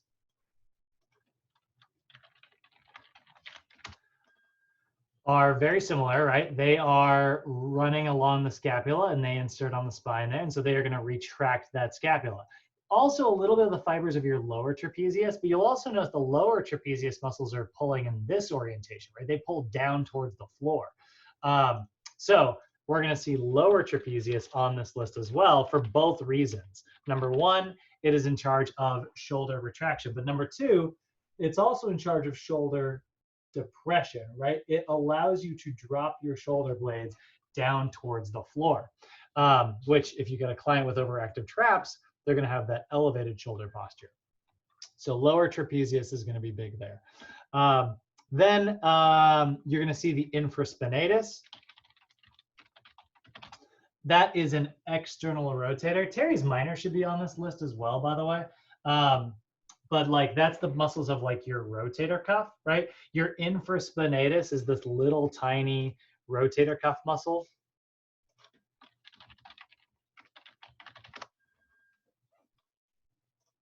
If you look at it right here, it's this little tiny one that kind of runs back. Supraspinatus is up here, and then teres minor is right here.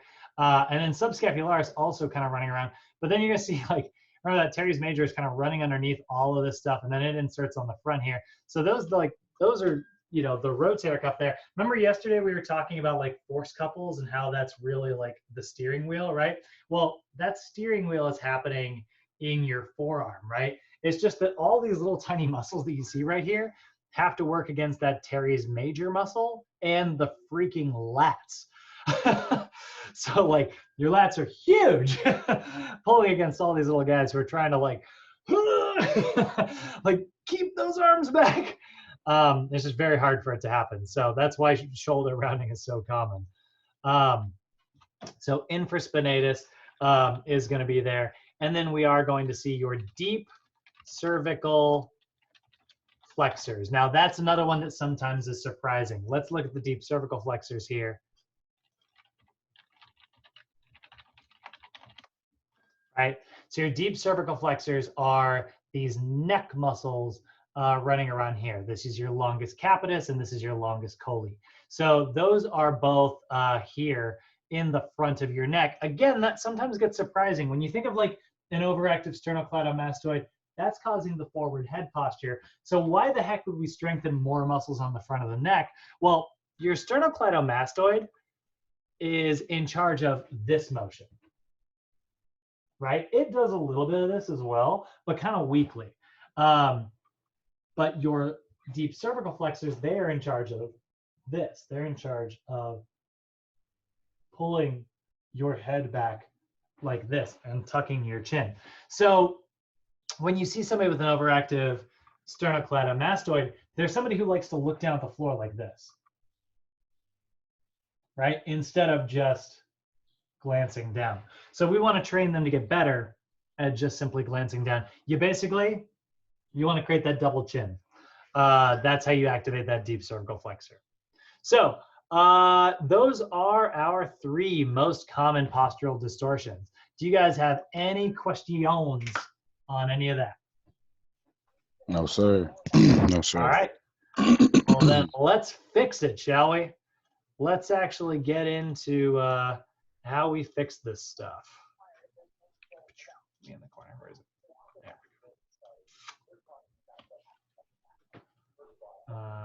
Where's my flash drive? Sushi stuff, desktop. Okay. So this is a very long example. This is kind of an exhaustive list. I'm only going to go through a few of these of our lower cross syndrome. So I did list it out here. You can see this little handout has our probable overactive muscles and our probable underactive muscles. And it's got some really good stuff for your warm-up and your cool down. The warm-up is huge because obviously like this is like what you would do as like a very, like let's say you're spending 20 minutes on just working on lower cross syndrome, right? And then here's a really simple core balance reactive routine that somebody can do if they are, you know, trying to activate their underactive muscles. Now, this is not like a full routine. Like, don't think of this as like workout A or workout B, but this could be like the homework you give your client to do on their off days, right? A little bit of prone iso abs, right? A little bit of like plank, a little bit of like split lunges. That kind of stuff's not going to hurt them and take away from their ability to work out. So like if I said, hey, I'd maybe pair something like this up with their cardio routine. I'd say I want you to do a pretty darn exhaustive warm up and then a little bit of movement prep, go for a 30-minute run, come back. That's going to fill that's going to be an hour of activity. I want you to do that Tuesdays and Thursdays and Saturdays. We are going to lift on Mondays, Wednesdays, and Fridays, right? So we're addressing their underactive muscles. And then we're going to probably have a similar movement prep on days where we are, doing strength training. So I'm gonna put myself up in the corner here and we'll maximize this and make it a little bit larger. So you're gonna see the same muscles, right? We've got them listed out the same up here for lower cross. So we're gonna foam roll the calves, hip flexors, adductors, and lats, right? So calves, hip flexors. I put the adductors on there because again, they are adducting their knees. And then we are gonna see the lats. Now we don't foam roll the erector spinae. It's not that you can't, it's just that we don't foam roll it, right? You can SMR your erector spinae. You just need to have like a lacrosse ball or something off to the side of your spine. Do not use a foam roller on your spine, right? It's too large. It's just gonna mash all of your discs together. I've never seen anybody get an injury from it, but it's likely that it will happen. So it's just not worth the risk, and you don't really get any benefit anyways because the muscles are tucked behind the bones. So you're just gonna be grinding the bone and that doesn't do much for you. So those are our foam rolling techniques. You must know 30 seconds on each of those. Then we're going to get into a static gastrocnemius stretch, right? So that's just a basic, you're going to use a wall for balance, drive that back heel into the floor, and squeeze, right? So you're going to squeeze that back heel. That's going to give you that good calf stretch. You'll notice I'm doing this.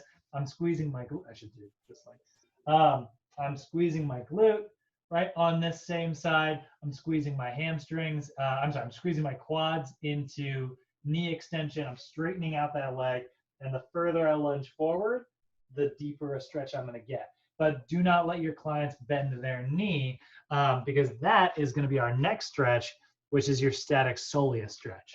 So static gastrocnemius stretch is a nice straight leg.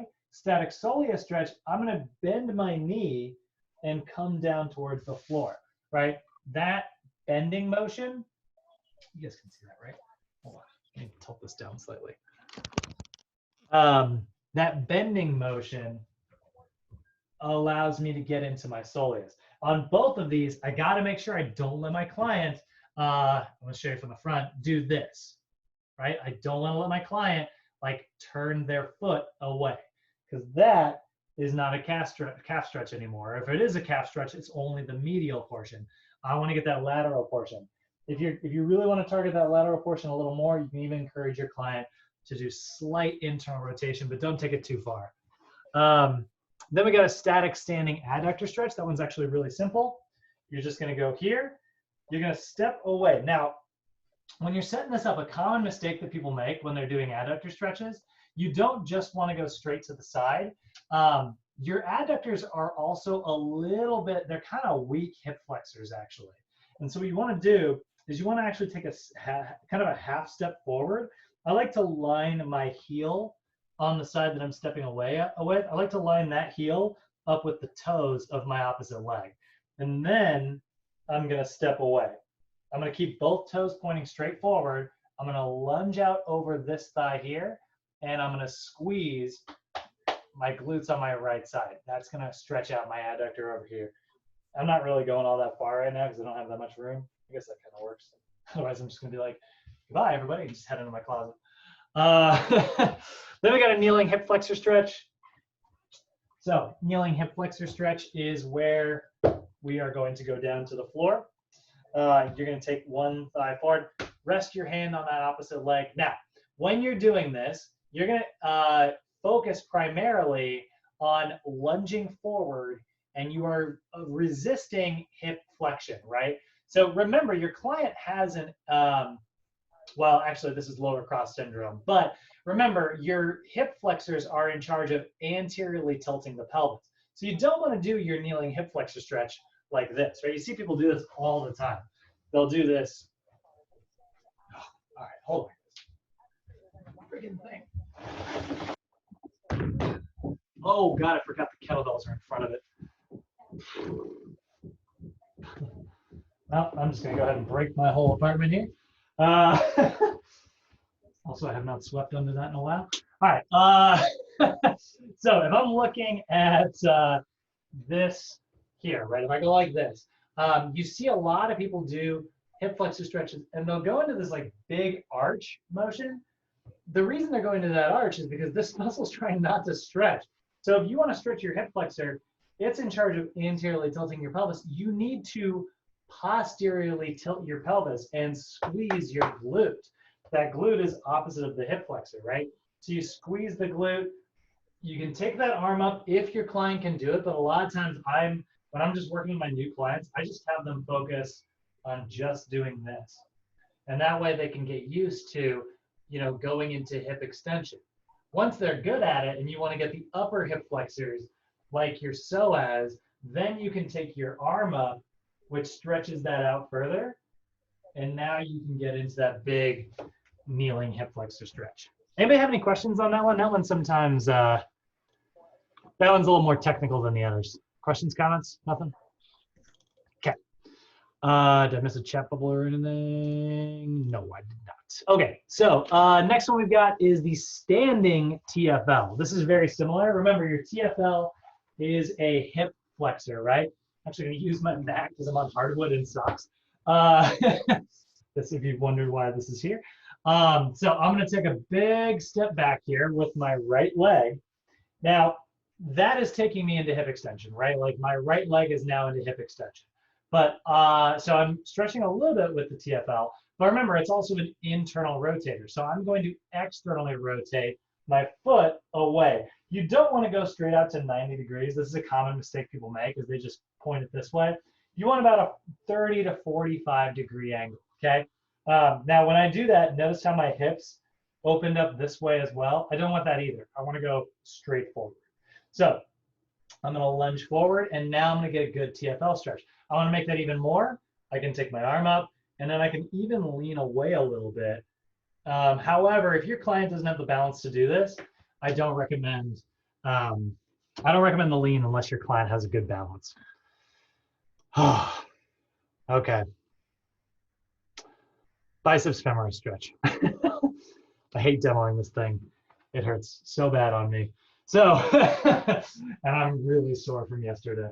So looking at the biceps femoris, what you're going to do is you are going to take your leg up onto an elevated surface. That's actually kind of high. So you're going to take your leg up onto an elevated surface. So now I am in hip flexion, but I'm also in knee extension. So that is stretching out my hamstring. Look at this knee bend. I'm so sore right now. So you can see I'm stretching out my hamstring, but I would do that with a straight leg, right? That's a regular hamstring stretch. I'm actually looking at you guys right now, so this is my biceps femoris. Now, naturally, I'm going to want to open away when I do this. If I have a tight biceps femoris, my body's naturally going to want to open in the direction opposite. And you guys can feel this. I reckon you do this later today.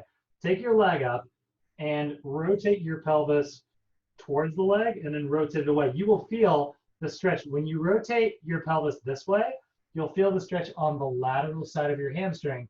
When you rotate it this way, you'll feel it on the medial side of your hamstring. So if I want to stretch my biceps femoris, which is a lateral hamstring muscle, I am going to bring my hands together. I'm going to keep my core tight, and I'm just going to cross over my midline like this. So what I'm doing is I'm creating, by rotating my pelvis around this way, I'm creating external or internal rotation, which is the opposite of what my biceps femoris does, which is external rotation. So again, I'm changing my orientation. So you take your leg up and then you cross over the line like this, okay? If you can lean forward, go for it. Not today for me. Then you've got a supine erector spinae twist. Actually, really quick, let me make sure I've got the right stretch listed here. Can't remember if that's the laying one. Okay, yeah, that's the seated one. So, static supine erector spinae twist. What you're going to do is you're going to take a seat on the floor. You're going to kick one leg out. Your opposite leg is going to cross over. And then what you're going to do is you're going to thread your opposite side hand. So my left leg is going over, my right arm is going to thread through. I'm going to press that onto my thigh, and I'm just going to look in that opposite direction. And that's going to stretch out my low back erector spinae. If that is a little bit too advanced for your client, they can always just do the very simple, like drop both hips over here, take their arm out, and look this way. That's another way to get a good erector spinae stretch. So basically a spinal stretch. And then you get the ball lat stretch.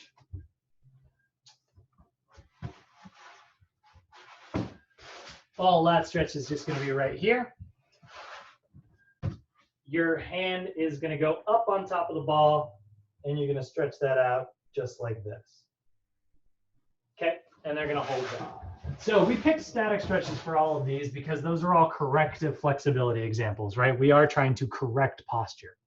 So that's a pretty extensive list. If you had a client who actually needs to do all of these things, you might not necessarily have time to kind of get through. That's a pretty extensive warm-up. So maybe you pick 2 or 3 at a time, focus on their major problem areas, you know? We only looked at these kind of major categories today, so the lists are really large. But, you know, maybe your client does have the adducted knees, but they don't have super bad flattened feet. So really, you only have to address like the adductors and a little bit on the TFL, you know? Now. Question. Yeah. Here's a subjective question. Now, this is a very long list, obviously. Mm-hmm. And subjectively speaking, what would a person do this for the rest of their lives, or is this just to correct the issue? I know I know we don't correct problems. We help address, right? No. I mean, we do. We correct postural distortions. We do correct postural distortions. We correct problems in your posture. We don't correct injuries.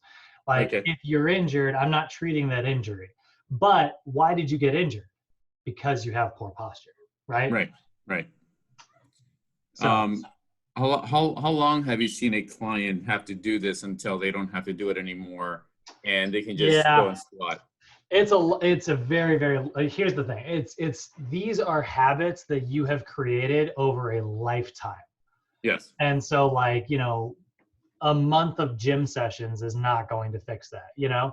Don't get me wrong, you've got one thing going in your favor, which is your body's designed to move this way. So somewhere in the back of your lizard brain, you know, is the programming to move the way we're designed to move, you know? Somewhere deep in there, we've got that going for us. But it's covered in a lifetime of, you know, it's a lot cooler to sit like this, you know? Like I look sexy when I do this move, you know? Like, I don't know about that, but you know, it's covered in a lifetime of like, this is the most effective way for me to sit, to type faster, and you know, do my job. Meanwhile, this person still has that job, right? So I can't really give you a straight answer on how long it's going to take. If your client is really committing to this stuff and like you're like, hey, just a couple times a day, I want you to get up and just do some wall angels, you know?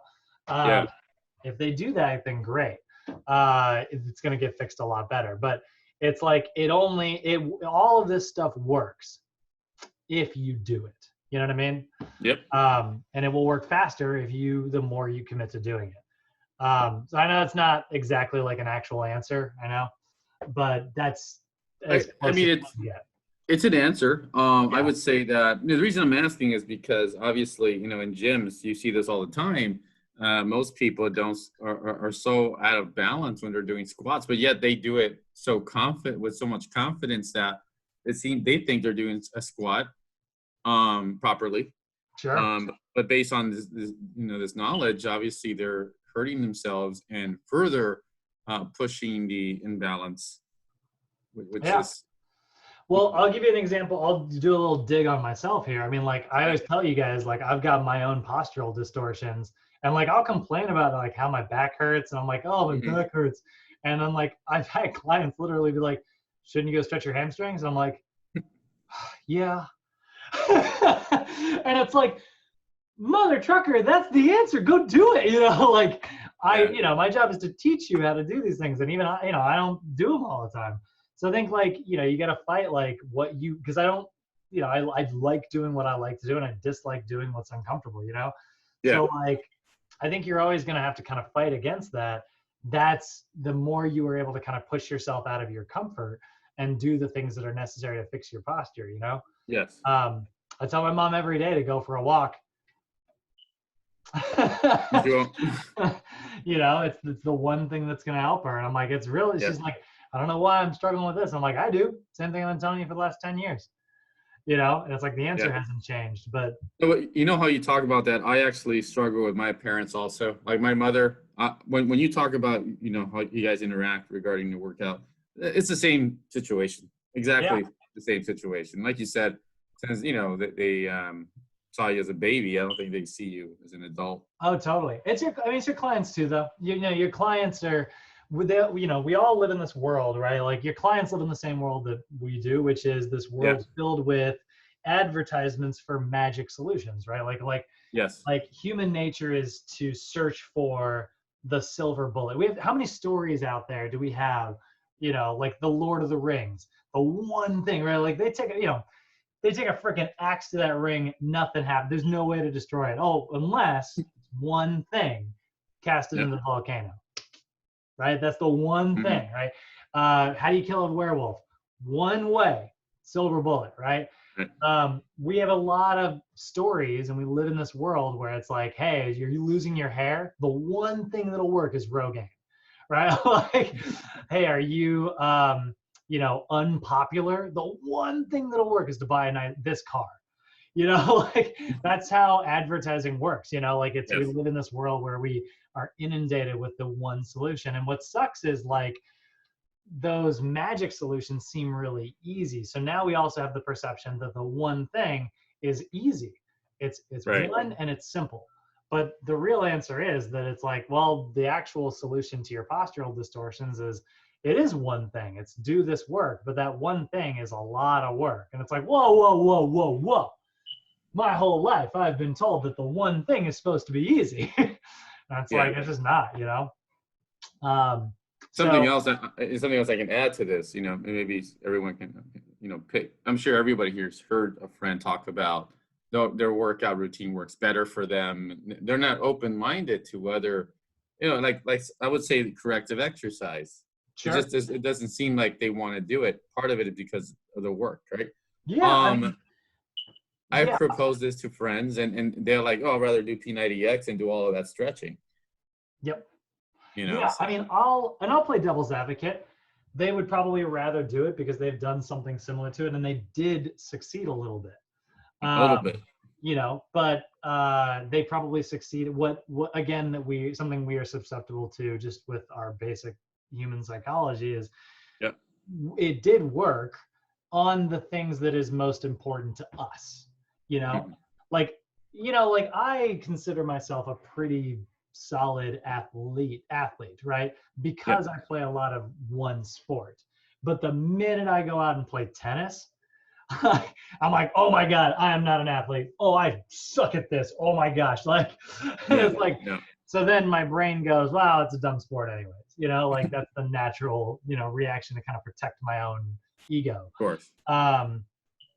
But like, obviously that's not true. So like having awareness of that and helping your clients develop that awareness is like, hey, I get that this is uncomfortable.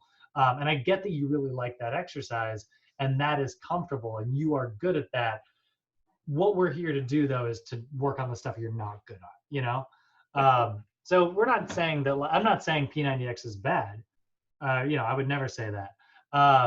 But because it's done a lot of good for a lot of people. But I would say the reason people like it so much and they get really dogmatic about it is because they did have success. And they're like, but it worked for me. And it's like, well, it worked for you on the things that are important to you. But it didn't work for you in the things that are also like important for how you move, you know? Right. So let's talk about activating some stuff, right? We addressed our overactive muscles. We stretched everything out. Now let's turn everything back on, right? So first thing we turned off, we did that erector spinae stretch, right? So we turned off the erector spinae. Now we can turn on the abdominals, right? So we're gonna do a pronation ab, AKA the plank, elbows and toes, right?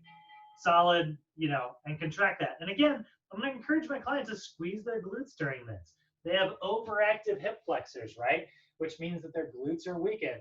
So I'm going to encourage them while they're doing their plank, squeeze those glutes, try to create as much stability as possible. And then what we want to avoid, and I'm really going to run out of space while I'm doing this, if your client has an anterior pelvic tilt, this is not the plank. See what I'm doing? Right? I'm dropping my hips down towards the floor. I got this crazy tilt, right?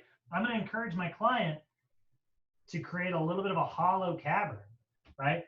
That's going to activate that part of their core. It's going to get them in that neutral position. So again, don't let them low back arch. They're going to find ways to people with anterior, oh, this is an anterior pelvic tilt. This is lower cross syndrome.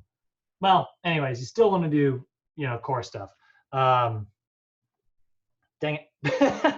All right, next one we got stability ball bridge. Now on this one, this is a great way. This is a great way to strengthen up the gluteus maximus, right? So this is going to be a great way to turn those glutes on. So there's two main versions of this. You have either got the straight leg version, which is pretty much just like a regular old hip thrust. And so you would lay on the floor like so, squeeze your glutes like crazy, and pull up, right? And what that does is that turns my glutes on and allows me, now, one thing you want to avoid here, that allows me to kind of use those hip extensors. Your clients might naturally, if they have that feet falling in, they might naturally go into this position here, where like their toes point inward as they start to pull. That is going to use, right, the external hamstring muscles, which is not what we want to use here. So you also don't want to let your clients like turn out like this like crazy. So you just want to make sure they keep them in like a neutral position, right? Keep those toes totally neutral. You want to make it a little bit harder. They can raise their arms up overhead and they're just going to thrust. Now, a little bit more of an advanced version of this, you can actually go into a bent position here. Bring this a little closer. And then what they're going to do is they're going to thrust all the way up towards the ceiling and back down. Okay, this ball is really huge, by the way, but right there. This is not actually my training ball. This ball is not actually what I use for my clients. Like this is actually that's my chair. So I'm not actually intending to use this for exercise demos. I just happen to have it here. So that is the two versions of like a stability ball bridge. Both those are really good. Now, another one you're going to see is the single leg RDL, right? So the single leg RDL is another really, really good glute activator, right? So what you're going to do is you're going to maybe have a weight in the contralateral hand, right? So if I'm standing on my left leg, I'll have a weight in my right hand. What I'm going to do is I'm going to straighten that. I'm going to go straight down towards the floor. And you'll notice what I don't want to do, I don't want to open my pelvis up like this, right? Because what that does is that, again, works only on that lateral hamstring. So one of the reasons why we're not doing the same side, right? The reason we're putting the dumbbell in the opposite arm is because that allows us to stay straight. And then we use our medial hamstring muscles, right? And gluteal muscles. So we're strengthening, we're keeping that foot from turning out, right? We are strengthening the gluteus maximus, our transverse abdominis. And then when we're doing that little bit of balance, right, that single leg Romanian deadlift, that balancing work that we're doing there, that's turning on our anterior and posterior tibialis. The foot has to grip the ground. And then lastly, we're going to get a little bit of glute reactive work in there with some split lunges, right? So it's just going to be here, and then they are going to explode and switch. Woof. Just like that. 4 on the left, 4 on the right. Nothing too crazy, just a little bit of reactive. Now, this is not stabilization. This is just a general routine. We did do corrective flexibility, but you'll notice this is very much a strength style stuff. Stability ball bridge is strengthy, kind of in the middle, stability kind of. And then pronation abs is very much a stabilization exercise. So we're not staying phase specific here. We're just picking general exercises that are good. This is a blended routine is what we call that. And then a cool down is the same. Now, this is meant to be an activity in the gym.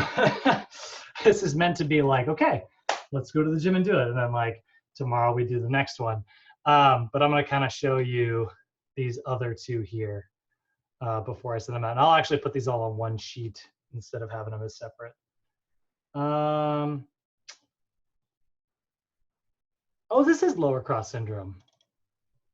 I was gonna say it was a little confusing, but it's all good. Because it was like, yeah, because the calf stuff. Yeah. Anyway. Because the stretches was like for pronation distortion syndrome and stuff, right? And a little bit of lower cross syndrome. No, I mean it's for both. Yeah, pronation distortion is primarily just going to be a whole bunch of calf stuff. They're very similar to each other, but yeah, I totally got confused there. I started talking about the pelvic tilting when we were doing the hip stuff, but I got lost there. All right, let's look at pronation distortion. That's what I meant to start with. So overactive muscles, calves, right? So we're going to see the gastrocnemius. We're also going to see the peroneals here. Now remember, your peroneals, if you remember from kinesiology, those are the side of your shin, right? And they tie onto the top of your foot. They are everters, right? They take your foot and they pull it towards the outside. They evert the foot, right? That's your peroneal complex. So that's going to be a big one. Then we're going to see the IT band, right? Which is part of very similar to that TFL. Hip flexors, right? Like the TFL, and biceps femoris short head again. So this time we're going to foam roll the calves. We're going to foam roll the peroneal. So you're going to roll on that side there. Now, really quick, I do have it in here. I'm going to put an asterisk actually. Your IT band is foam rollable. However, be gentle on rolling your IT band, guys. Don't go too crazy on it. There's a lot of evidence coming out in the last like 10 years about how your IT band is mostly fascia, and it is anybody in here ever rolled their IT band actually? Anybody use a foam roller on it? Yeah. Yeah. Yeah, it sucks, right? Yeah. Yeah. So because that's so painful, a lot of people tense up while they're doing it, which creates more tension than it fixes. Because you're just like, right? So there's a lot of evidence to suggest like stop foam rolling your IT band, just foam roll the TFL. It's still in your books though, so I'm leaving it on the list. And then biceps femoris short head. So we know the static gastrocnemius stretch. We already went over that. We did the soleus. Now your static peroneal stretch, this one's gonna look kind of silly, but it's a very simple stretch, and it actually works better when you have a shoe on because it kind of holds your whole foot together. But basically a peroneal stretch, you're gonna take your right foot, you're gonna reach straight back, you are going to internally, you're gonna invert your foot, and you're just gonna pull like this. And that's your peroneal stretch. It's just a little drag, and you'll feel a stretch on the top of your foot and on the outside of your ankle there. If you want to go further and really take it like all the way behind and really like tilt it like this, you can. But generally, it's the top of the foot that's the problem. So that's your peroneals. Static adductors, we know. We do an adductor magnus stretch here as well. Adductor magnus is actually, this is also still too high. Actually, you know what? I got my stupid bench here. Bring this back. So what you can do is you can take one foot up. Remember, it's your adductors. So what you want to do is you want to abduct, right? So I'm going to go here, bring my hands together. That's going to give me a target. And then I'm not just going to lean straight forward. I'm actually going to lean slightly away. Now, when I do that, this is going to naturally want to externally rotate. So I want to keep that from happening. I want to keep this sort of tucked in here as I slowly reach away just towards that opposite foot. And you're going to feel a big, deep stretch in like the groin there. That's your adductor magnus. A little bit different than your adductor complex from before. Your adductor complex before, you'll feel it down the length of your entire thigh. Your adductor magnus, though, is just this inner thigh portion near the groin. Kneeling hip flexor stretch, we know. Standing TFL, we know. Biceps femoris, we know. So now, with pronation distortion, we got to turn those glutes on. Right? If we go to my probable underactive muscles list, right? Anterior tib, posterior tib, so we're gonna need a lot of balance. VMO, we're gonna need a little bit of glute and gluteus max, I'm sorry, VMO, we're gonna need glute. VMO, we're gonna need quad, and a little bit of gluteus maximus, medius, and hip external rotators. So bridge with abduction. So what you're gonna do is you're gonna have some type of like resistance band, right? And you're gonna have your client step into it around their thighs, all the way up just above the knees there. And then they're gonna go into a bridge position, right? Like a 45-degree angle. So they're gonna be here. And then what you wanna do, again, is make sure that they are tightening their core and they're gonna squeeze their glutes before they lift, and they're gonna go straight up. Now this band is gonna make them want to adduct, right? But we're gonna resist that by pushing against the band. That's gonna turn my gluteus medius on, because my gluteus medius is an abductor, right?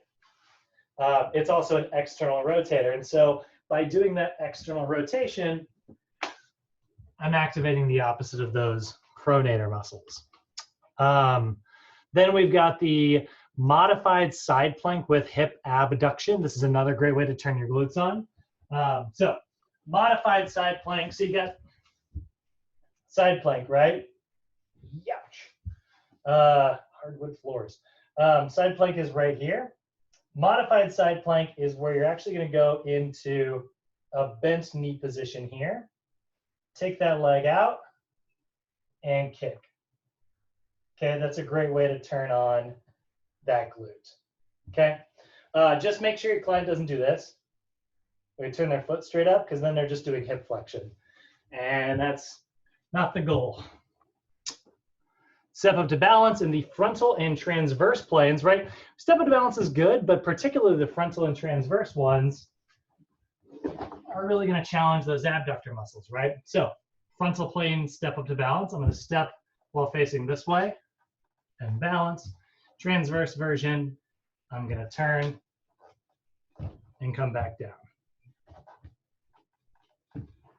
Just like that. And then box jump to stabilization. Make sure I don't destroy my apartment here. And I'm going to stabilize and hold. Okay, I'm not going to do that again. I'm not sure that chest is made for box jumps. So, great ways to turn all of our glute stuff on, right? We're primarily focusing on our glutes. The jumping is helping us activate the VMO. We're doing a little bit of balance work with the posterior tibialis muscle. Actually very little balance work. Yeah, step of the balance kind of works. It's fine. And then we're working those hip external rotators. Any questions? Oh, it was a great day. Great day. we got one more. Oh. Upper crust. So this one's going to be the unique one, because this is like, we've done pretty much lower body and they were both very similar. This one's a little bit different. So tight muscles, lats, pecs, traps, internal rotators, and levator, scapulae, and sternocleidomastoids. So you're going to foam roll the lats, and you're going to foam roll the thoracic spine, right? Kind of break up some of that tissue in the upper traps is where they're coming down and inserting. That ball lat stretch, like the one I showed you earlier. Then you got a static pectoral wall stretch. Right? You're going to line up here. Don't let this go too high. You want this lined up directly to where it is directly into horizontal abduction, okay? And then you're just going to rotate in the opposite direction, okay? That's going to pull that right there. That's your pec major stretch. Then you've also got your pec minor. Good way to get this one is actually to line up on the wall itself. So you actually use the wall, and then that actually pushes your scapula backwards. That's a really good one. If you can, it's very hard for me to demo right now, but basically if you can line your arm straight up with the wall there and pull away, that's literally grabbing the front of your scapula and pulling it backwards. Sometimes you'll see people do that on like a ball. They'll go here and they'll place a ball into this. That's a really great way to get a pec minor stretch. Upper traps or scalenes, that's going to be right here, right? That sideways pull. Then we got the sternocleidomastoid. That is going to be where you I actually really like to do this by depressing my collarbone and looking away. Oh, I just got to click. Jesus. Looking away right there. Levator scapula, exactly the opposite. That's in the back. So I'm going to look down toward the opposite armpit and pull this way, right? And then one of my favorites, I put this in here as a bonus, actually. This isn't even supposed to be on the list, is the active pectoral wall stretch with external rotation. This is one of my all-time favorite stretches.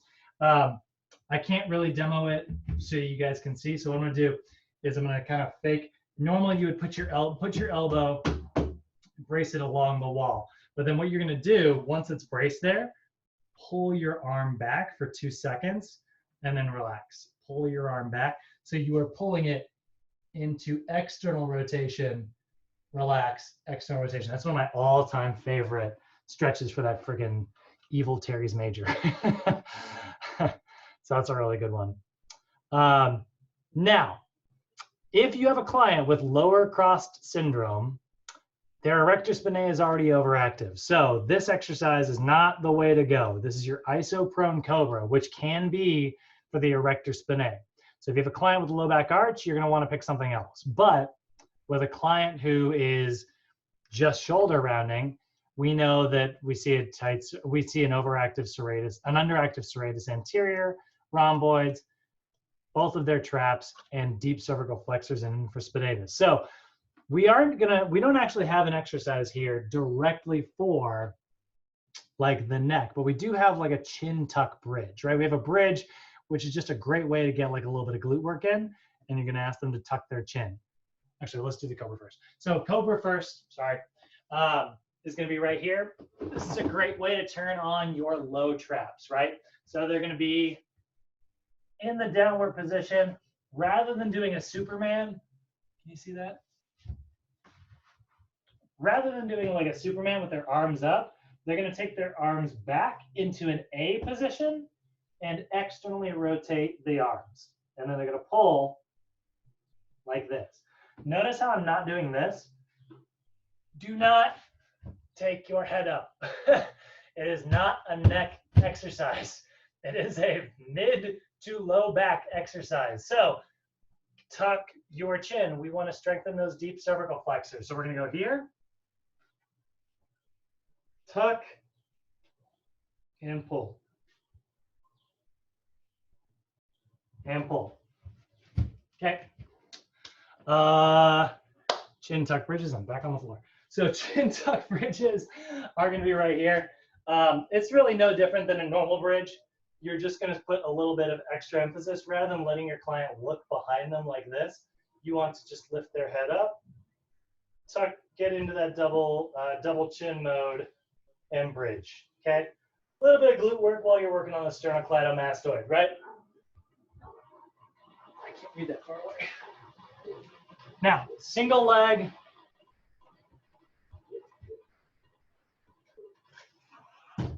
Single leg bent over combo number 1. So remember, ball combo number 1 are those YTAs, right? Single leg bent over combo number 1 is basically the same thing. You're going to have dumbbells in hand. You are going to stand on one leg. You're going to hinge and get into a balanced position. And then what you're going to do is you're going to go Y, T, A. Okay? You can do that with without dumbbells to start. I always like to use the thumbs as like a directional pointer. Eventually, get dumbbells in the hands, right? And then lastly, a reverse medicine ball throw, which is a really great explosive plyometric exercise for a client strengthening into extension. So they would have a medicine ball and they would hold it like this and they would throw it overhead like that. And what you do is when you jump, you come up to your feet and then land. So you would have a medicine ball and you would go, trainer be back there, catch it, get it back to the client, right? So that's about it. All right, I'm gonna put all those together for you guys into one big packet. You guys can start practicing some of those movements, kind of get used to them. A lot of those can be done at home. I mean, I just was a goofball and demoed a lot of them in a very limited space. So hopefully you guys have more space than is on my camera. Do you guys have any questions for me? Any comments, concerns? No, that was good. Thank you. Yeah. Thank you so much. Yeah. So that's just. But I am gonna try some of those today. Yeah. I Just be heard careful with that. that medicine ball throw. Like obviously you have no idea where you're throwing it without like a partner. It works really well on a field. It is a horrible idea in a gym. But yeah, that's about it, guys. So I will get all this sent out to you. We'll have one big handout today that is just the all three of those programs kind of laid out on one sheet. Yeah. And that's about it. Thanks for that was a long lecture today. We have our midterm tomorrow. We'll play our review games, and then you guys will have the rest of the day to yourselves. Cool. Thank you and have a nice day. Thank you. Yes, it's good to see you in person. All right. I know I've got mail. Good God. Oop, I'm still on the call. All right, see you guys.